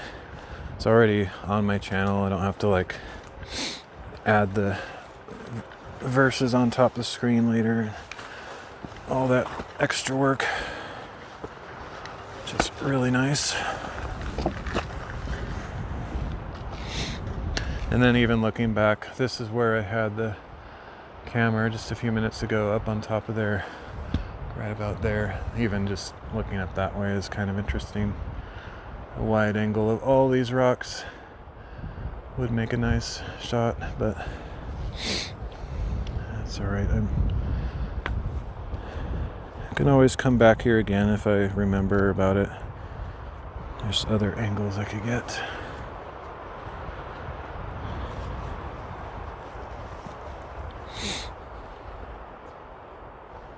I don't really remember that kind of stuff though, so I'll probably forget.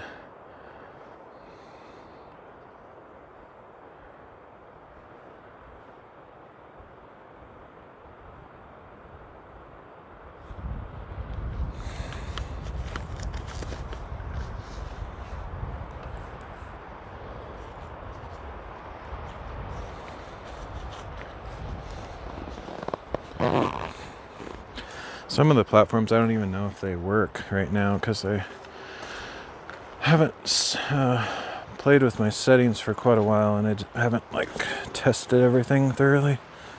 The ones I'm most not necessarily doubtful about, but unsure of is Valora and Pilled, because they're kind of new to my setup. I'm not sure how well supported they are, especially with the chat stuff.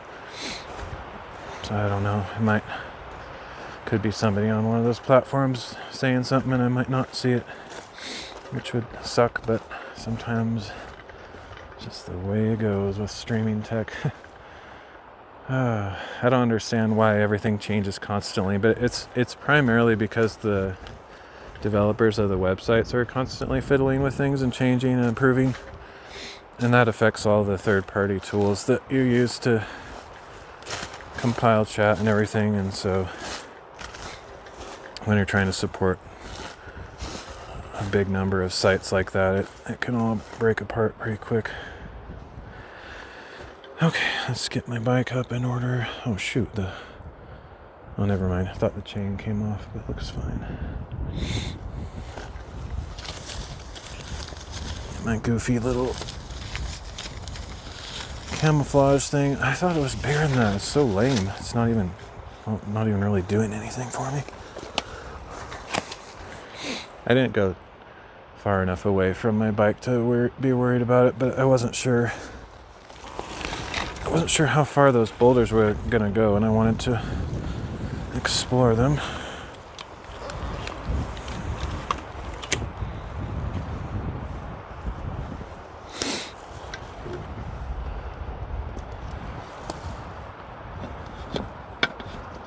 And this spot where my bike is super close to this road down here. So even, well, if I had a bigger camouflage thing, it probably would have been adequate, because people don't really look for stuff as they're driving by necessarily, but I'm sure they would have seen my bike sitting here. This thing is goofy and not big enough.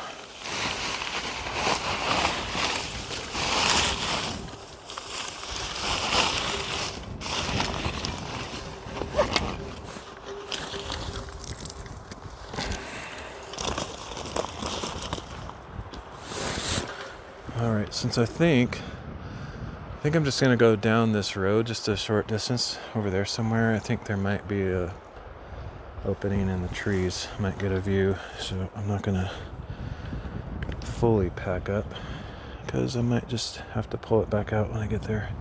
I'm gonna keep the stream going for now until I get down there and see what it's like.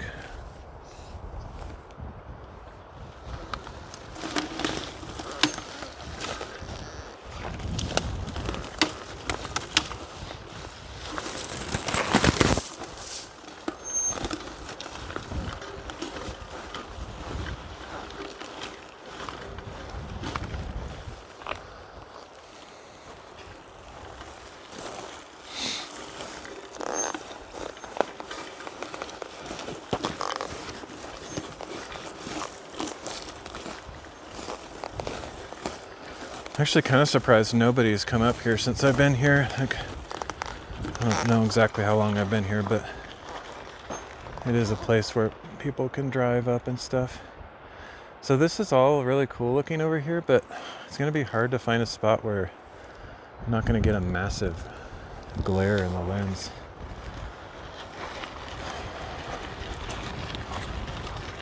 But like right here is, you know, it's not like a massively open view, but it is cool looking.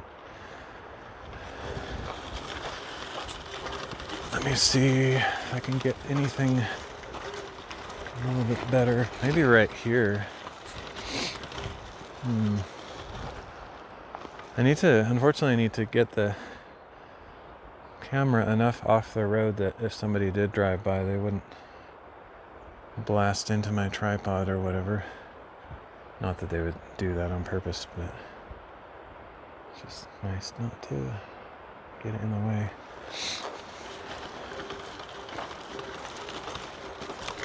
I'm sort of looking for a place to sit too. I can just stand, but it's always nice to find a rock or something to sit on.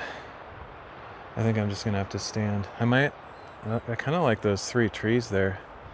I might set it up right here. That's a nice shot. Do one more reading since this is cool looking. I'll go just a little bit further to make sure there's not something even better over here somewhere.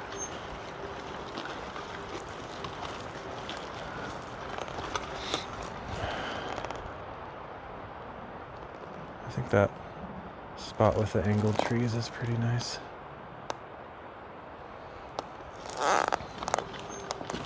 There could be some other angles, but that'll work.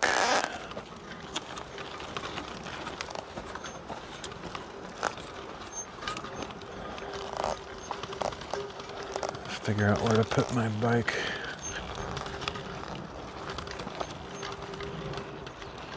I don't have to worry about hiding it because I'll be just a short distance away, but I need to lean it up against something.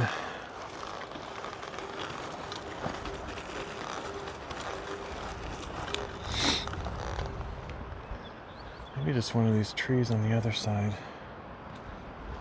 I'm surprised there's not more trees down below, but there's just nothing. So I'll try to go up here, I guess.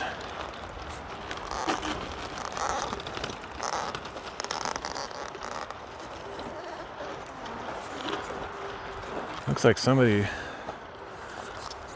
rode a motorcycle up this path or something. It's like a established path. I guess that could just be a game trail or something, but it looks almost like it's carved by a wheel. Makes me curious to see. I mean, I think that just goes up to where I just was on the rocks. It's not anything new. Just a different way to get up there. Ugh.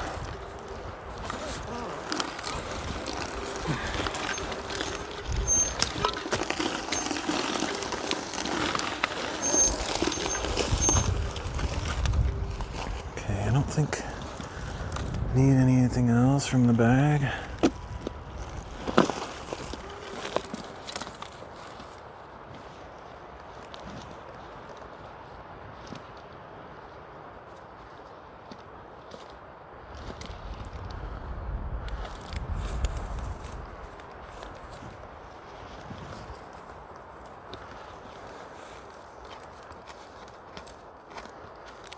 Except I am going to take this thing, that'll help.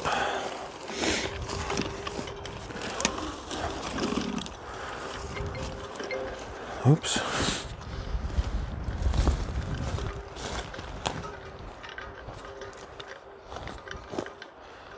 Could have the camera up here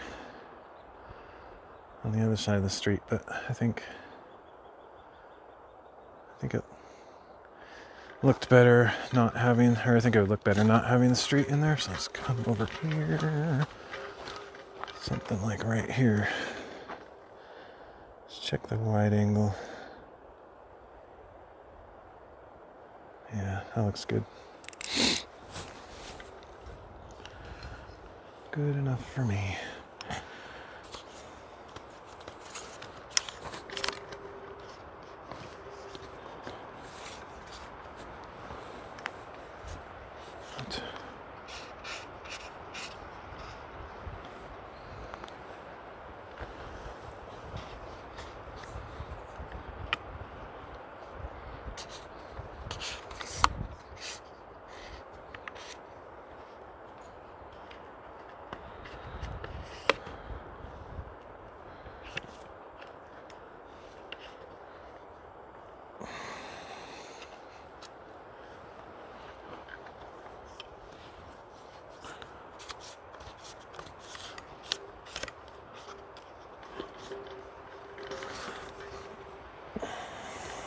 That's weird.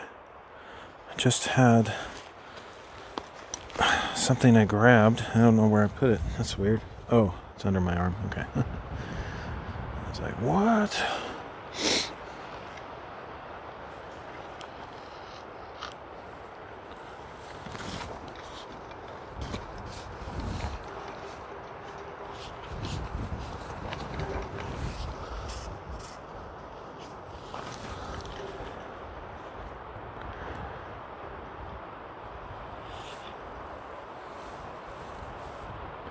Yeah, gonna get the glare issue. It sucks. There's not a whole lot I can do about that. It'll go behind this tree eventually, but then it'll come back out the other side. It's just, can't really avoid it. Nothing I can do about it.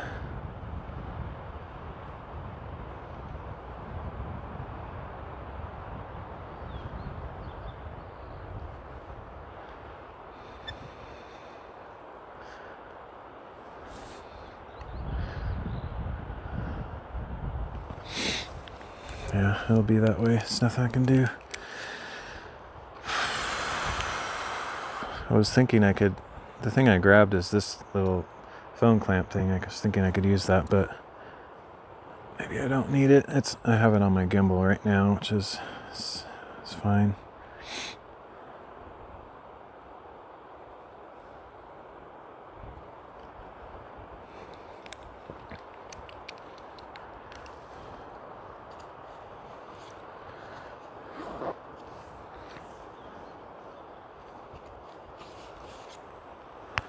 I think I got the tripod off the road enough. I mean, person would have to be a real jerk to basically intentionally hit it. It's off the road enough to pass by.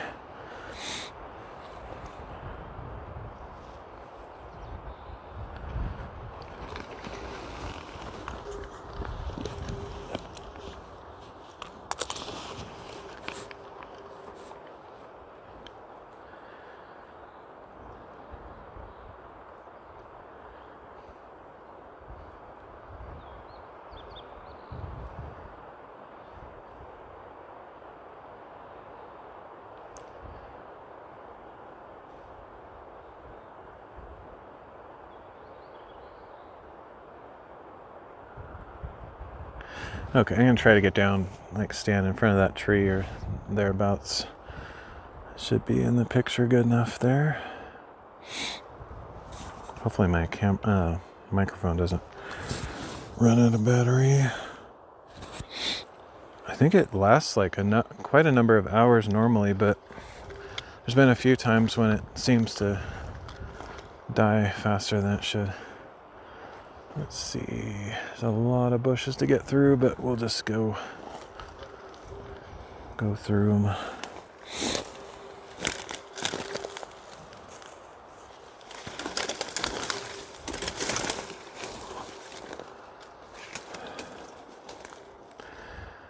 Let's see, gotta mark off the reading. Looks like kind of a short one, this next one, maybe. According to the number of chapters, the chapters might be huge.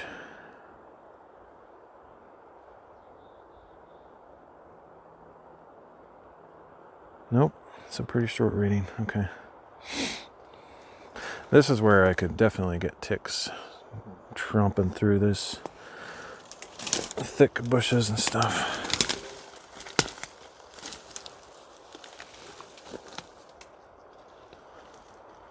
There's a clear spot right in front of the trees that I'm shooting for, but I need to get through all this stuff before I get there.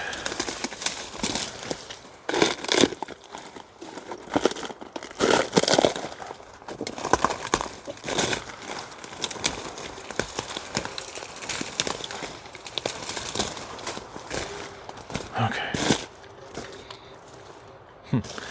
Could do a little Jackie Chan sit and have my feet on one tree and sitting on the other. I don't think so. That wouldn't be very comfortable.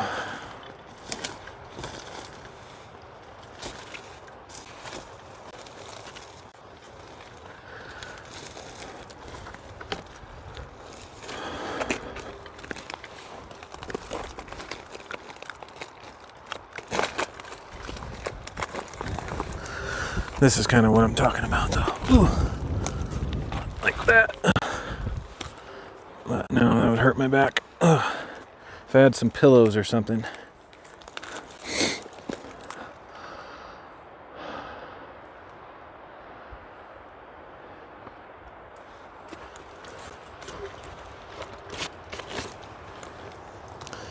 Check for ticks. I don't see anything. I think I'm okay. Standing right here is not too bad, though. Not sure what it looks like in the camera.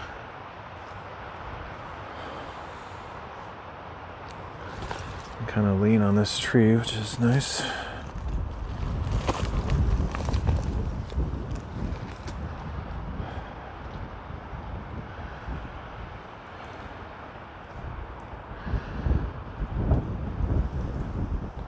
All right, so this short reading is Jeremiah 41 to 42 and Hebrews 10, 1 through 18. Let me mark this spot on the map before I forget.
Jeremiah chapter 41.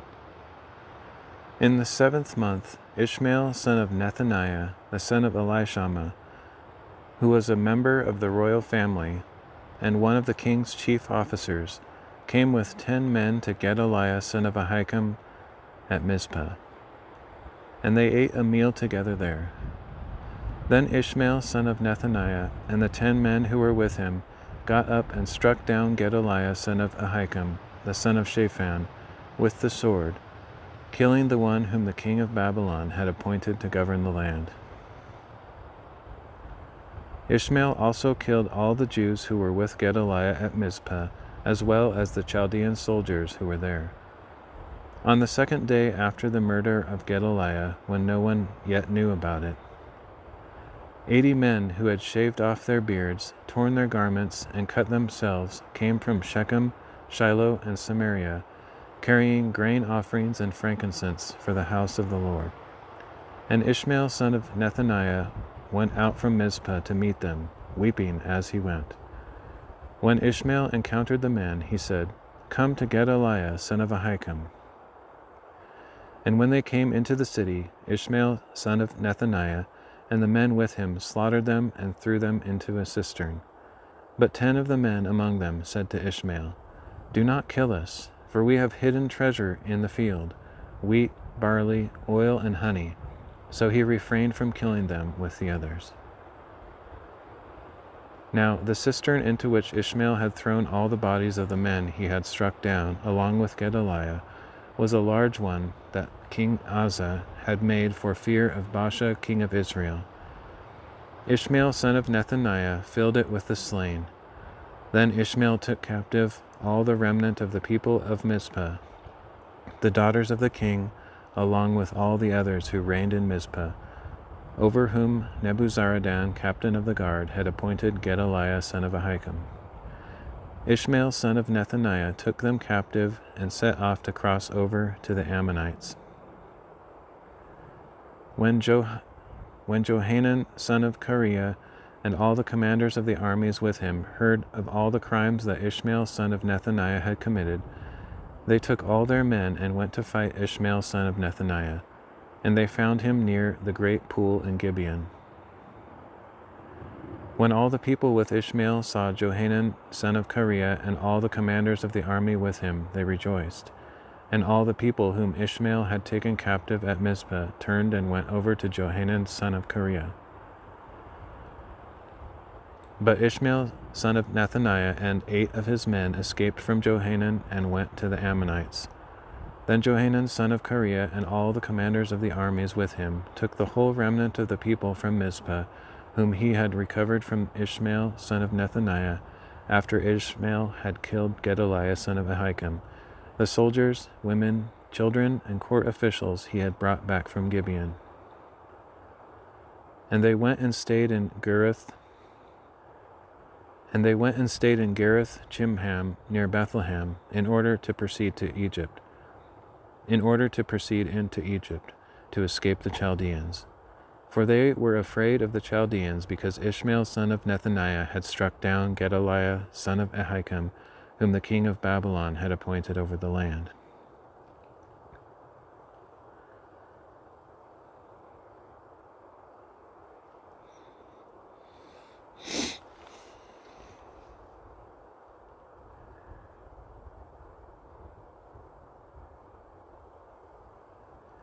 Jeremiah chapter 42.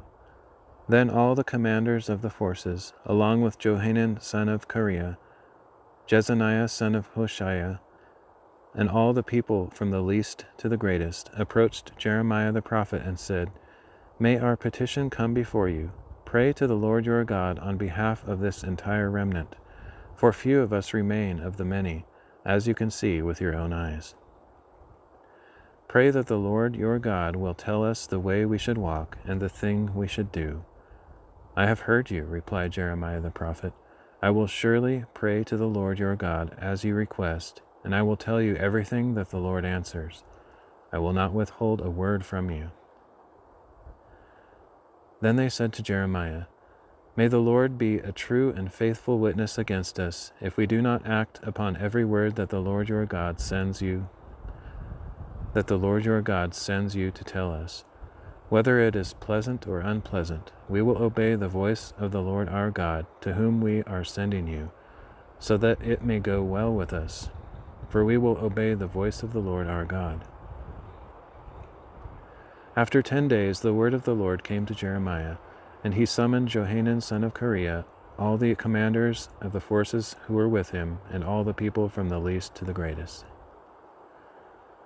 Jeremiah told them, Thus says the Lord, the God of Israel, to whom you sent me to present your petition. If you will indeed stay in this land, then I will build you up and not tear you down. I will plant you and not uproot you, for I will relent of the disaster I have brought upon you. Do not be afraid of the king of Babylon, whom you now fear. Do not be afraid of him, declares the Lord, for I am with you to save you and deliver you from him. And I will show you compassion, and he will have compassion on you and restore you to your own land.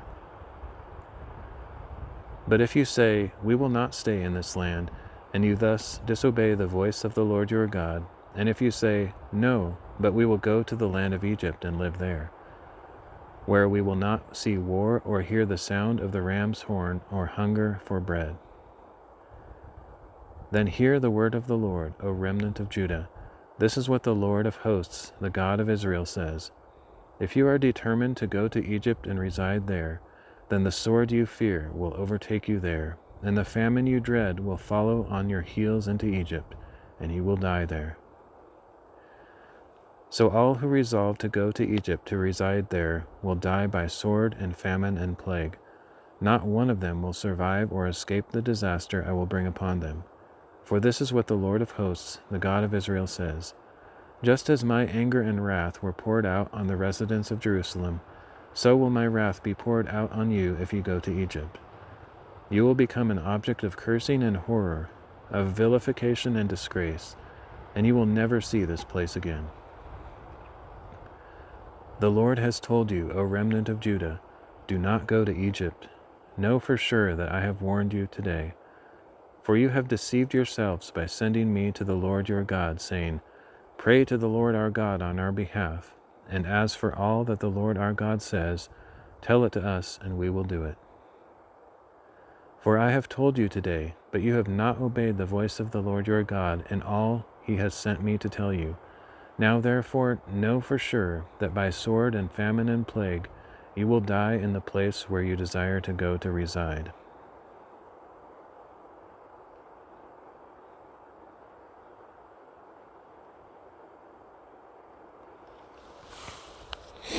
And it's so pointless. It's unfortunate because people I think we do that a lot too, where we kind of want God to bless the work of our hands. God, bless me in the thing that I'm doing right now, instead of asking him an open question of, God, am I doing what you want me to do? I'd be willing to give up even the blessings and the prosperity that I have right now, if only to know what you would want me to do. But I don't think most of us really want to know that. I do. I think I do. But maybe I don't. I don't know. I'm sure there's a rebellious part in my heart that doesn't want to do what he would tell me if he had an open channel or whatever. But I hope I would do what he asks. But sometimes what he asks us to do doesn't sound good, or it's not what we wanted to do. And so even though we ask him what to do, when we hear an answer, sometimes we're like, well, that's not what I want to do, so just hopefully you'll bless me in the thing that I was already planning to do, kind of an attitude. And that's not how he works. And so it's hard. In this case, it seems weird. Why wouldn't they have just wanted to stay in the land anyway? That's the land that's their land of promise. It's the land of their families and their heritage.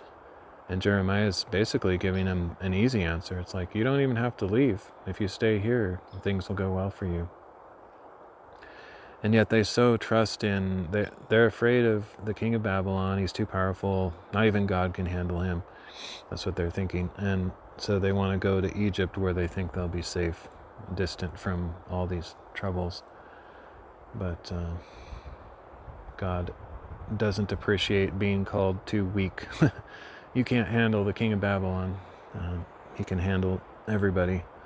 And in fact, the king of Babylon in this case is an instrument in his hands to give justice for those who are sinning and disobedient. And so, obviously, if that's the case, those that obey the Lord and follow him will be treated just how the Lord wants them to be treated, with kindness and survival and provision, etc.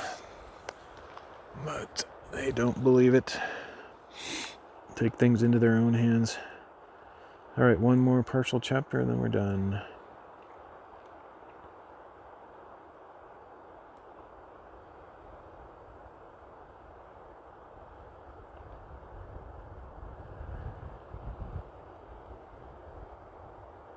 Hebrews chapter 10, verses 1 through 18. For the law is only a shadow of the good things to come, not the realities themselves.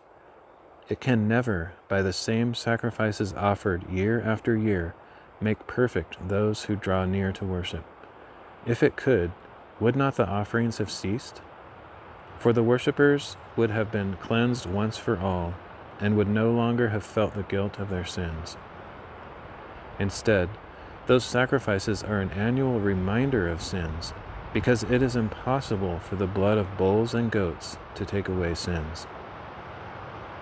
Therefore, when Christ came into the world, he said, "Sacrifice and offering you did not desire, but a body you prepared for me.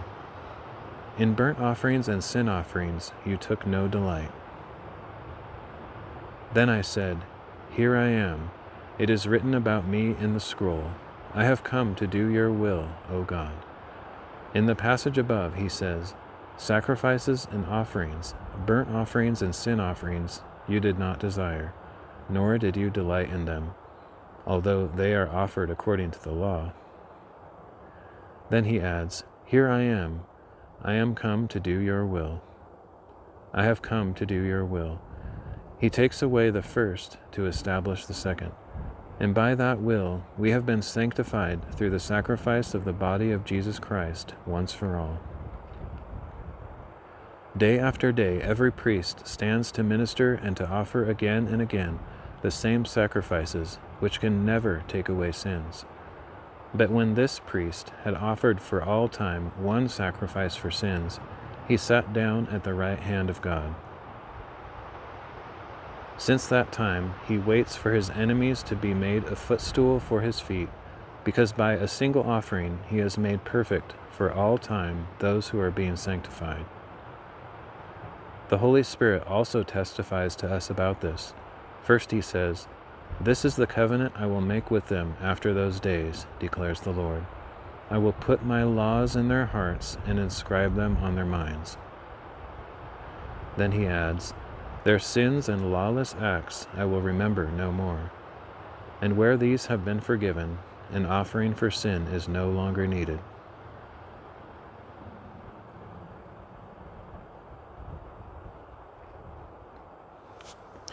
Ow.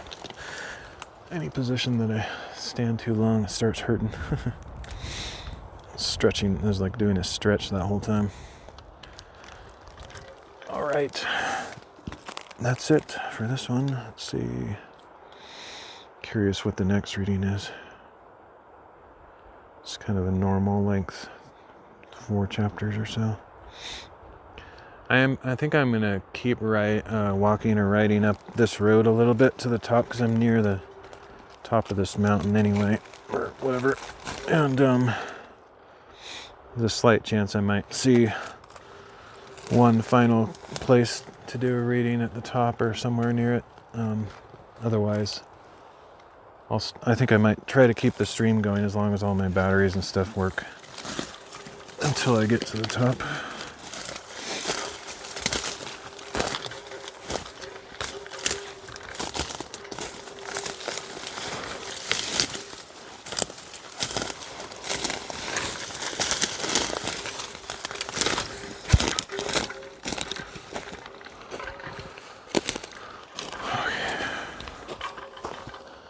Don't see any ticks on me. I think I'm good.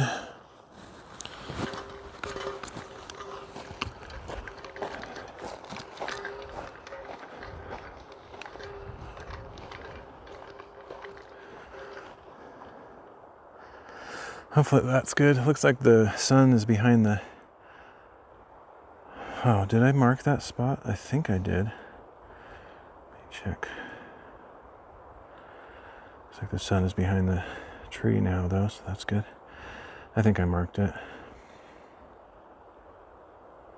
Yeah, good. I don't want to go back down there again.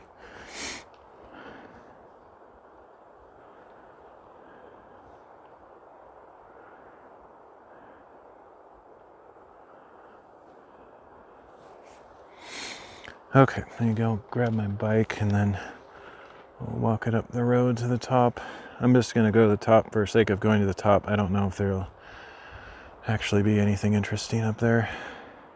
I don't think there's like a view that gets covered with trees at the top, but we'll see.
If there's nothing up there, I'll probably end the stream up there somewhere and just ride back off stream. I haven't figured out like a really good setup for streaming my bike rides. I tried it that once kind of recently and wasn't happy with it. It's too shaky. The one thing I haven't tried though is turning on electronic image stabilization and optical stabilization, because maybe it's possible it might actually overcome some of that. Probably still be kind of blurry and shaky, but might be acceptable.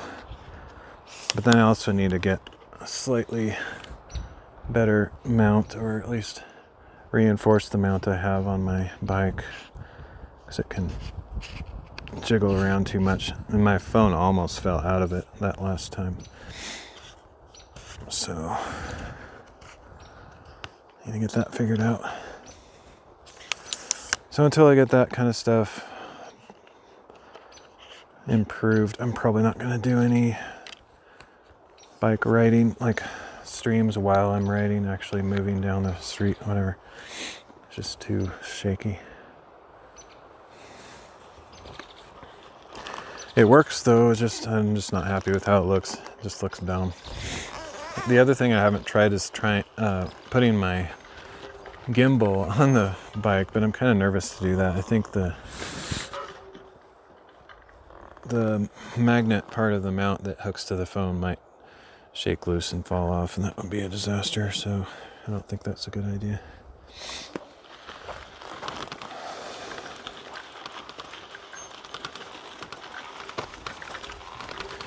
Alright, this road takes me to the top. Just head up there and see what there is to see. I don't think there's much to see. There might be a view along the way though. That's more what I'm thinking as a possibility. But I think at the very top, it's not much to see.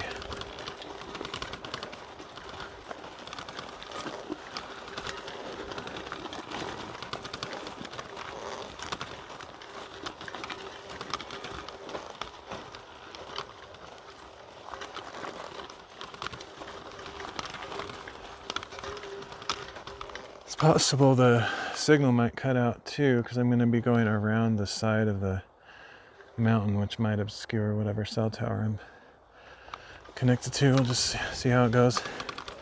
If that happens, I'll just probably end the stream and call it good.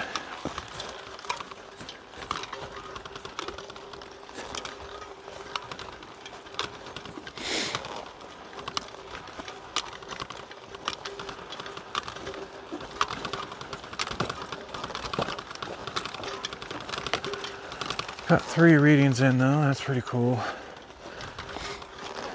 If I can do like more than 1 per day as an average, I might actually still finish before July. Haven't done the calculation on how many days I have left, but it'd be pretty tight. But I mean, for example, if I went out on a full day hike thing where I did like 5 or 7 in one day, that might keep me caught up. I don't know.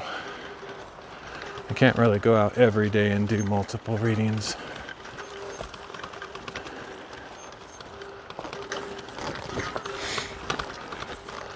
Got too much stuff to do.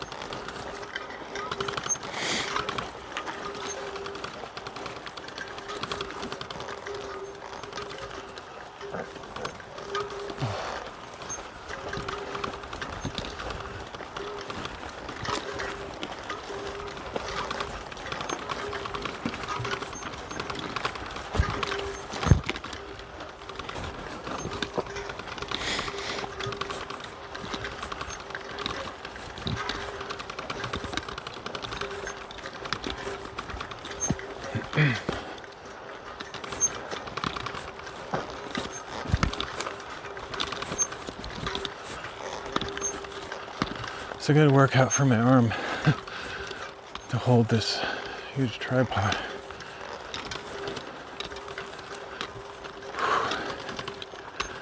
Almost a view through there, not quite.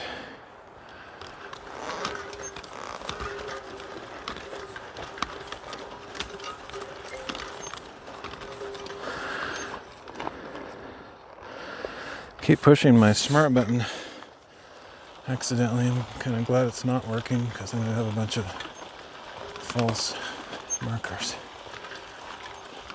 Except that I wish it was working.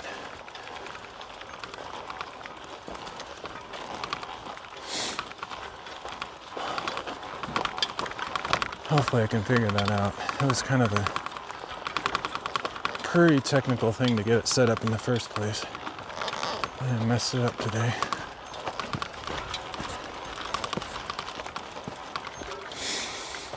I should have known.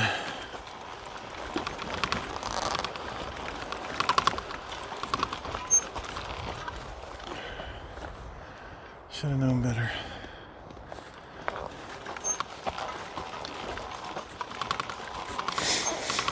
Oh.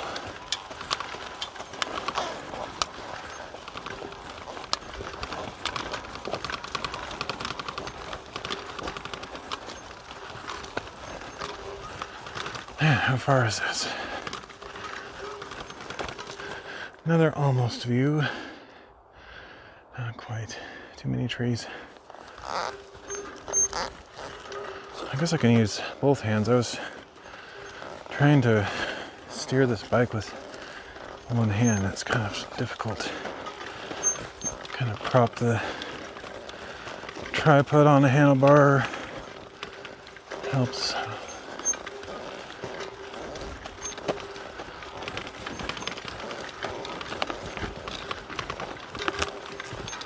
Maybe a little bit more shaky now though.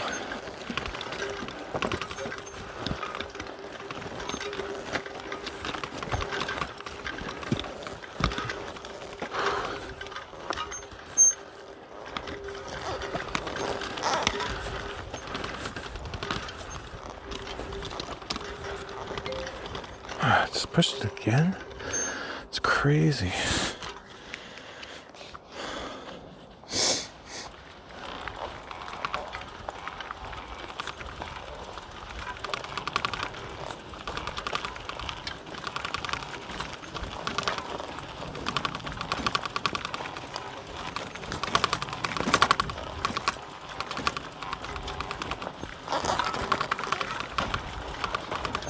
Really need a drink is what I need. Haven't really taken a drink this whole time. I can't do it while I'm carrying all this crud.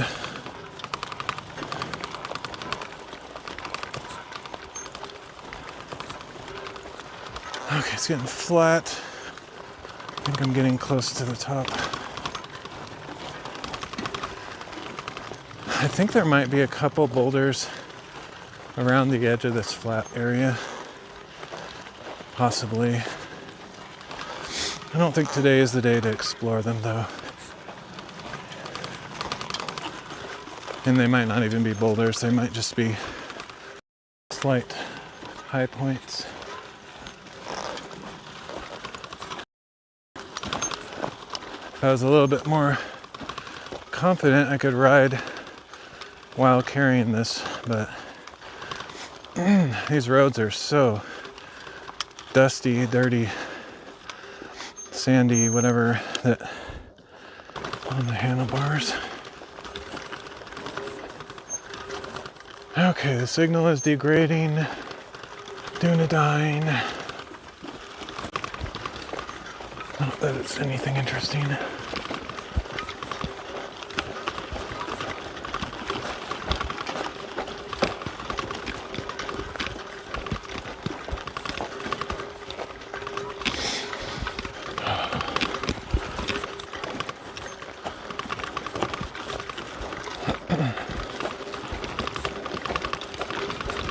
Oh, come on. Taking forever.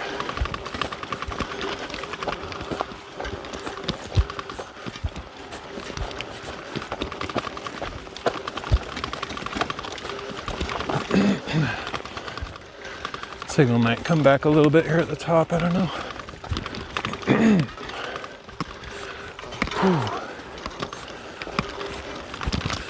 I think I'm in the shadow of the mountain, signal-wise.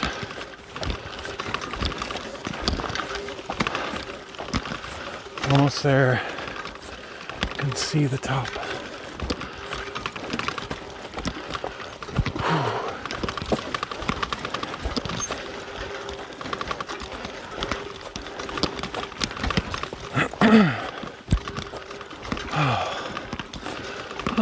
be a view on the other side.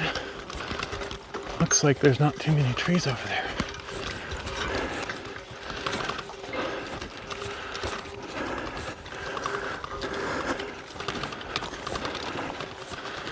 I think last time I was up here, I came to the conclusion that there's not really a view.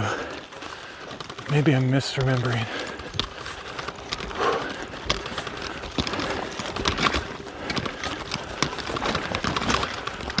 Come on.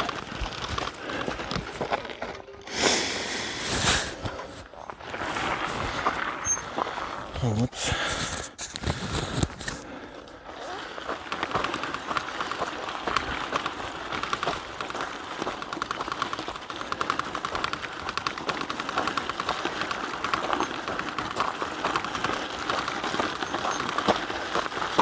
I wonder if they cut down some trees.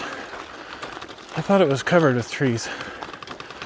Looks like there's a view over here. Possibly. Yeah. That's cool.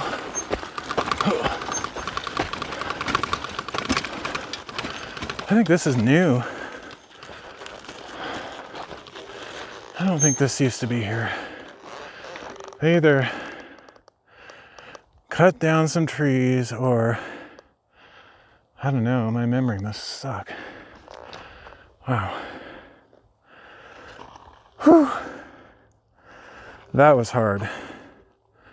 That was just dragging on forever and ever. I thought I'd never get here. Oh, shoot.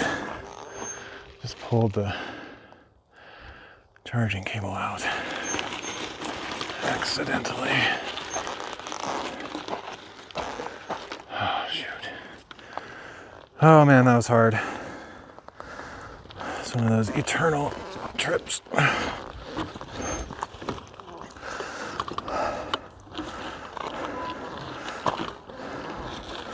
Well, that's definitely worth it. Now I'm going to come up here more often because I didn't know there was a view up here. That's super cool. Huh. News to me. That's crazy. Well, I could definitely do a reading up here now that I know there's a view. I had no idea. Didn't expect this. I wonder if there's any evidence looking down here of any trees cut, because man, this is so weird. I thought this was all enclosed with trees and there was no view at all. Boy, was I wrong. Yeah, I guess I'll do another reading. I kind of was hoping to finish soon because it's getting late, but can't turn this down. I mean, I could come back another time, but I think I'll try it today with a pleasant surprise. Might even be able to keep my tripod down low instead of extending it so I don't have to do that junk. Because I think it'll work in my favor for this rock here. The only problem is I need to pick a side to have passages on. And this rock is like right in the middle, so I'll put it over here or something.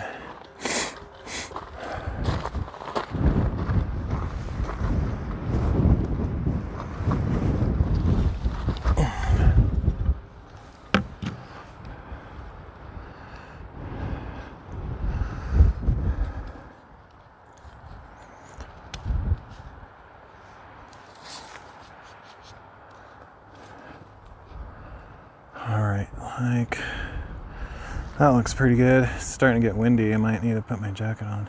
It's cold, a little bit chilly up here.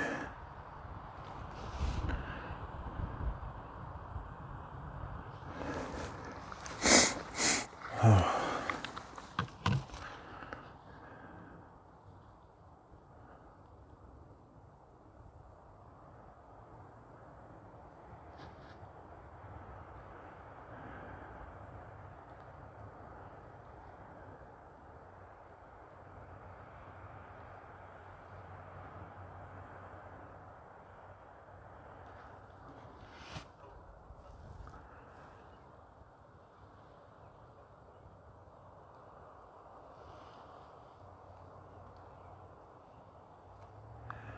All right, I think that'll work.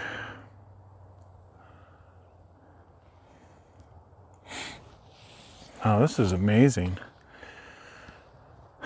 This doesn't make any sense to me though, because I have a completely different mental image of what this place looked like in the past. So weird. Wow, this is a total destination now. Like, it's a place I would come more often to see this. It's very nice. Okay. So we're going to read Jeremiah 43 to 45 and Hebrews 10, 19 to 39. I can get a long drink first, though. Hopefully what in the world? Oh, shoot. Might have just messed up the camera there. Looks like it's still okay. Okay.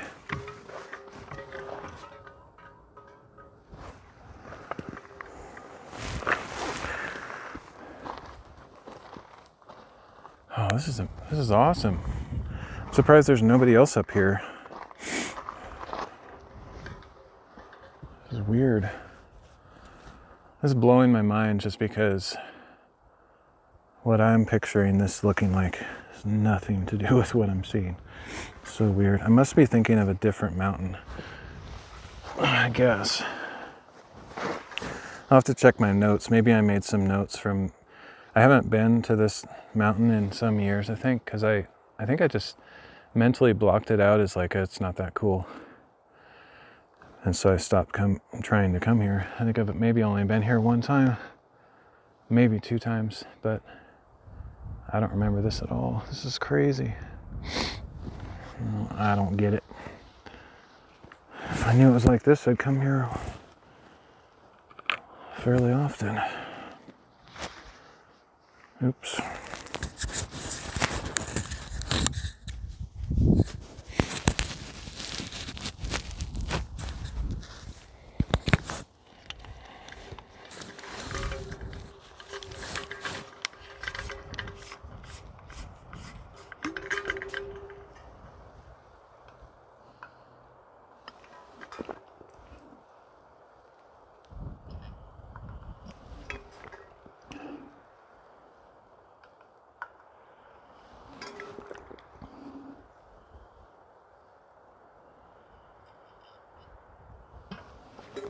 I have to remember to get a couple of pictures before I head down too, so I can remember what this is like.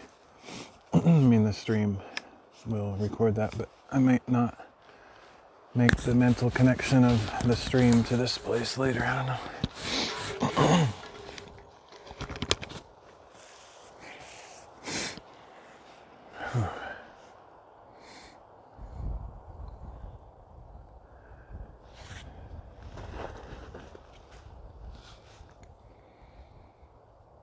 This is great.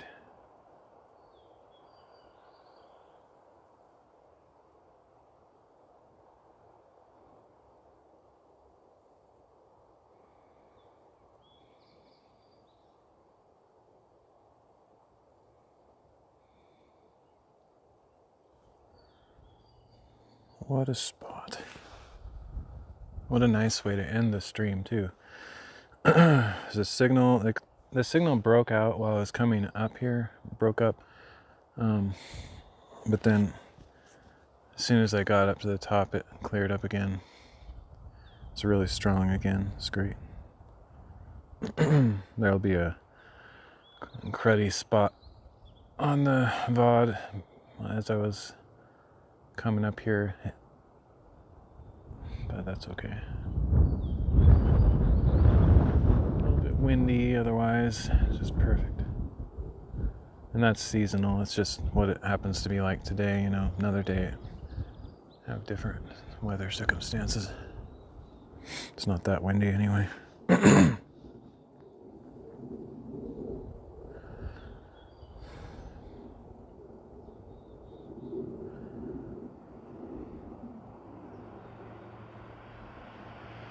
I bet somebody will come up here while I'm up here. It just seems like a place people would come.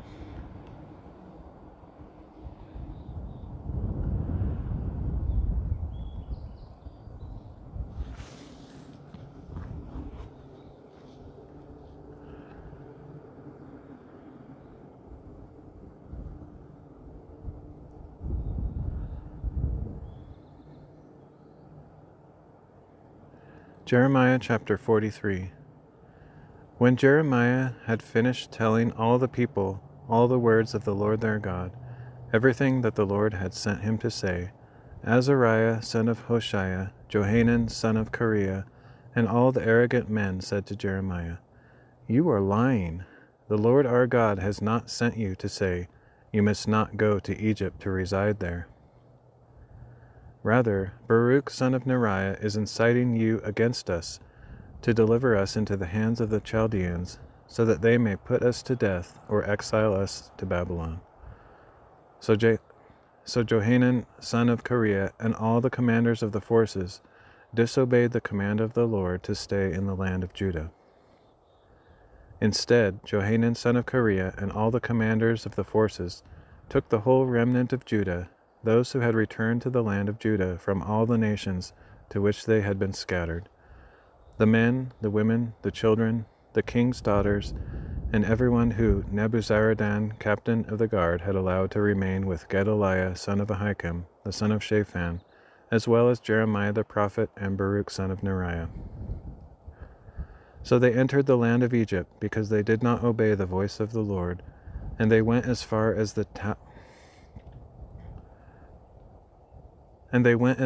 Tahpanhes.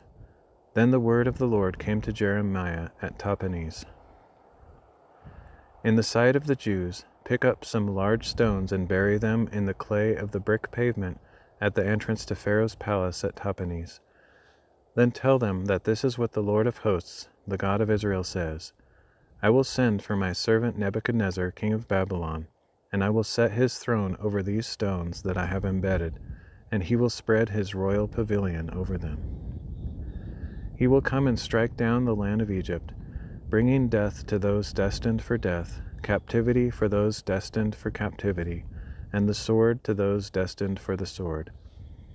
I will kindle a fire in the temples of the gods of Egypt, and Nebuchadnezzar will burn those temples and take their gods as captives. So he will wrap himself with the land of Egypt, as a shepherd wraps himself in his garment, and he will depart from there unscathed. He will demolish the sacred pillars of the temple of the sun in the land of Egypt, and he will burn down the temples of the gods of Egypt.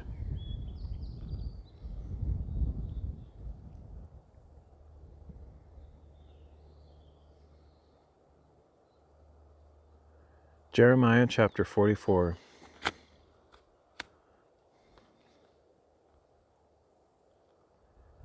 Oops, what did I do?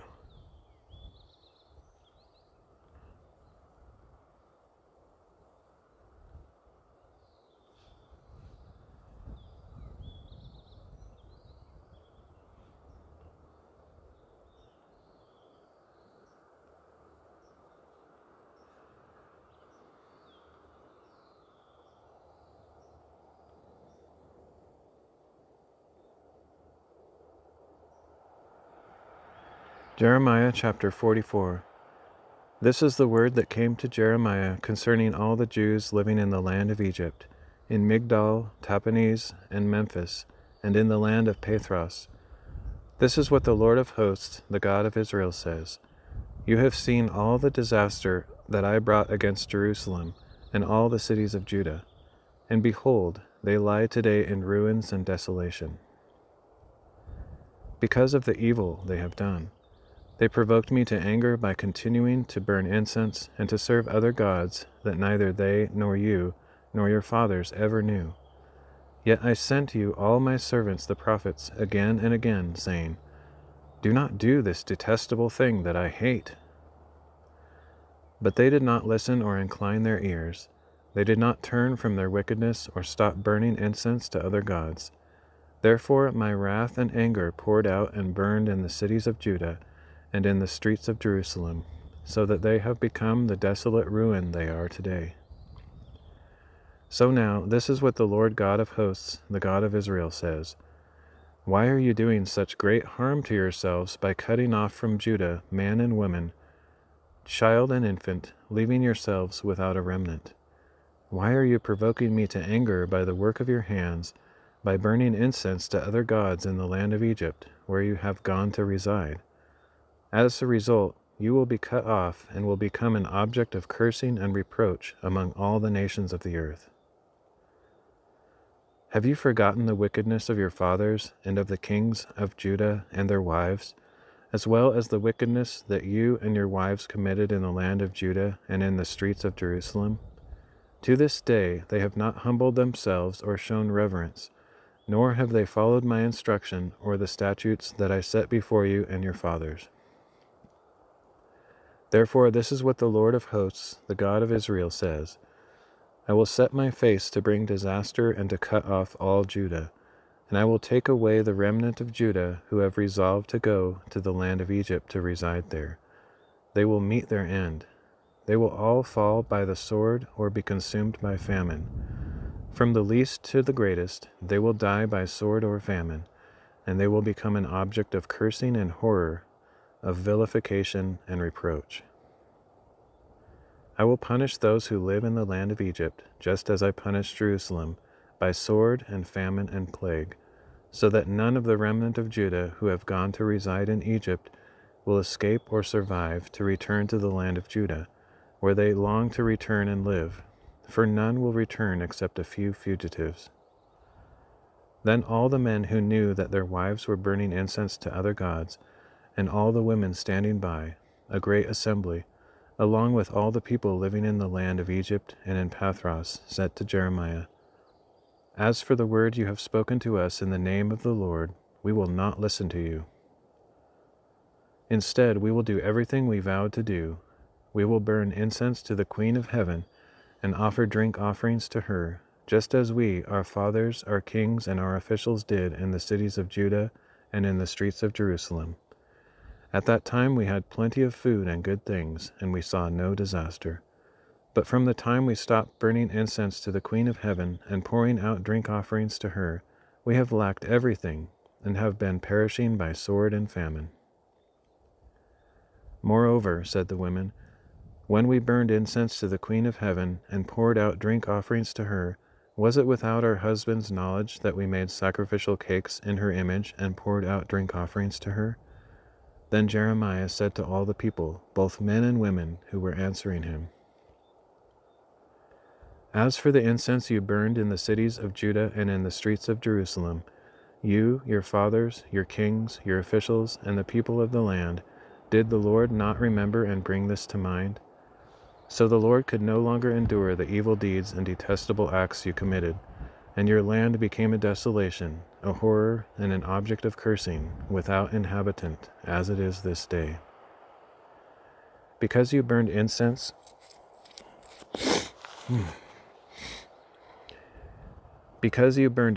and sinned against the Lord, and did not obey the voice of the Lord or walk in his instruction, his statutes, and his testimonies, this disaster has befallen you, as you see today. Then Jeremiah said to all the people, including all the women, Hear the word of the Lord, all those of Judah who are in the land of Egypt. This is what the Lord of hosts, the God of Israel, says. As for you and your wives, you have spoken with your mouths and fulfilled with your hands your words. We will surely perform our vows that we have made to burn incense to the Queen of Heaven and to pour out drink offerings to her. Go ahead then, do what you have promised, keep your vows. Nevertheless, hear the word of the Lord, all you people of Judah living in Egypt. Behold, I have sworn by my great name, says the Lord, that never again will any man of Judah living in the land of Egypt invoke my name or say, As surely as the Lord God lives. I am watching over them for harm and not for good, and every man of Judah who is in the land of Egypt will meet his end by sword or famine until they are finished off. Those who escape the sword will return from Egypt to Judah, few in number, and the whole remnant of Judah who went to dwell in the land of Egypt will know whose word will stand, mine or theirs. This will be a sign to you that I will punish you in this place, declares the Lord, so that you may know that my threats of harm against you will surely stand.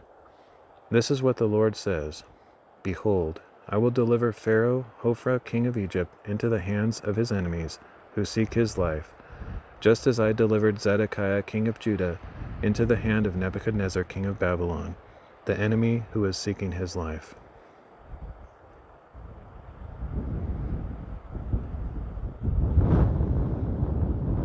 Whew, that was a long chapter. Just wanted to make sure my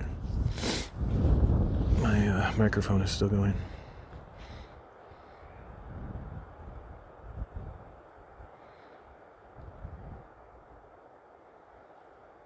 I didn't read 2 chapters all at once, did I? I don't remember. Maybe I did. Maybe that's why it felt so long. I don't think I did, but maybe. Whatever.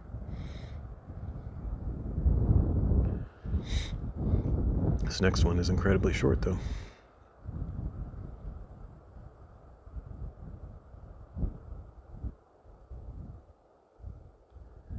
Jeremiah chapter 45.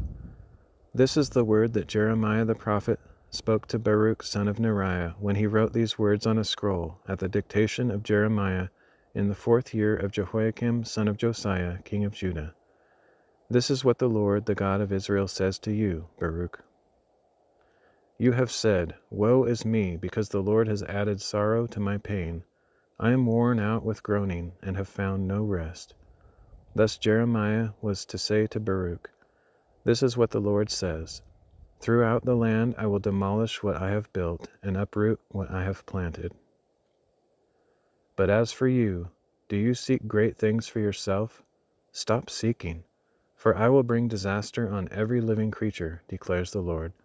But wherever you go, I will grant your life as a spoil of war.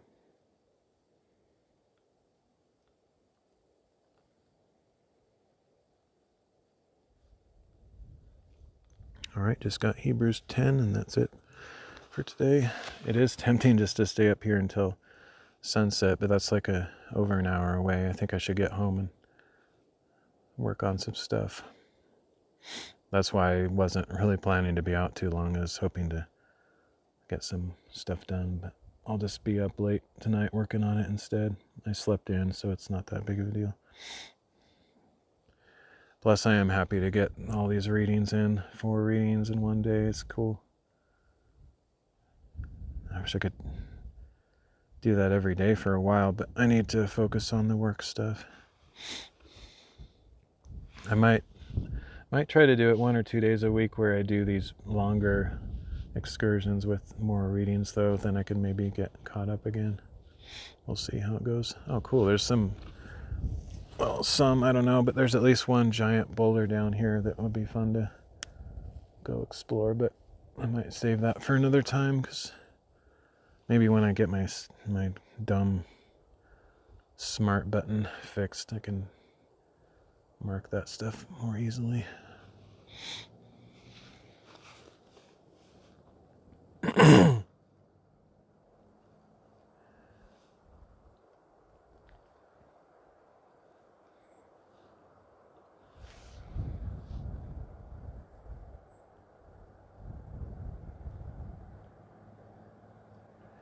Hebrews chapter 10, verses 19 through 39. Therefore, brothers, since we have confidence to enter the most holy place by the blood of Jesus, by the new and living way opened for us through the curtain of his body, and since we have a great high priest over the house of God, let us draw near with a sincere heart, in full assurance of faith, having our hearts sprinkled to cleanse us from a guilty conscience, and our bodies washed with pure water. Let us hold resolutely to the hope we profess, for he who promised is faithful. And let us consider how to spur one another on to love and good deeds. Let us not neglect meeting together as some have made a habit, but let us encourage one another, and all the more as you see the day approaching. If we deliberately go on sinning after we have received the knowledge of the truth, no further sacrifice for sins remains. No further sacrifice for sins remains, but only a fearful expectation of judgment and of raging fire that will consume all adversaries. Anyone who rejected the law of Moses died without mercy on the testimony of 2 or 3 witnesses. How much more severely do you think one deserves to be punished who has trampled on the Son of God, profaned the blood of the covenant that sanctified him, and insulted the Spirit of grace. For we know him who said, 'Vengeance is mine, I will repay,' and again, 'The Lord will judge his people.' It is a fearful thing to fall into the hands of the living God. Remember the days that you were in the light. In those days you endured a great conflict in the face of suffering. Sometimes you were publicly exposed to ridicule and persecution. At other times you were partners with those who were so treated. You sympathized with those in prison and joyfully accepted the confiscation of your property, knowing that you yourselves had a better and permanent possession. So do not throw away your confidence. It holds a great reward. You need to persevere, so that after you have done the will of God, you will receive what he has promised. For in just a little while, he who is coming will come and will not delay. But my righteous one will live by faith, and if he shrinks back, I will take no pleasure in him. But we are not of those who shrink back and are destroyed, but of those who have faith and preserve their souls.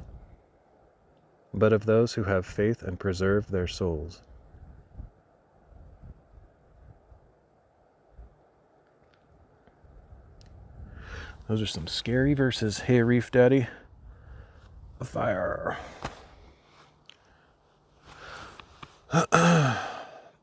Yep. Some tough stuff. You have to hold fast to the end.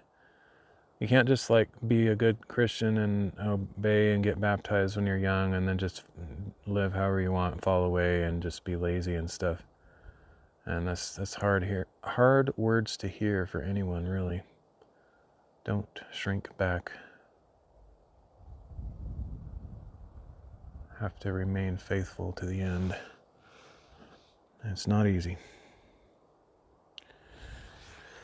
Well, I think I am probably going to end the stream, even though I could stay up here and watch the sunset or whatever. I've been going for quite a long time, and I got some work to do back home, so I need to get back as soon as I can and eat dinner and then get some work done. So appreciate anybody that might have been lurking or dropping by. I'll try to do more of these. I can't do it every day, but maybe at least once a week, twice a week. Try to do these readings. I'd like to get caught back up again, and plus it's good exercise and good for the soul to be out in nature like this and stuff. But at any rate, thanks for joining me this time. I'll have to come back here again because, like I said, I had no idea this was up here. No clue. There's some more boulders down there I could explore. There's a bunch of stuff down here that looks fun. I mean, the view is here. I don't think the view would be down there, but I like to climb boulders and stuff. So anyway, we'll catch you later.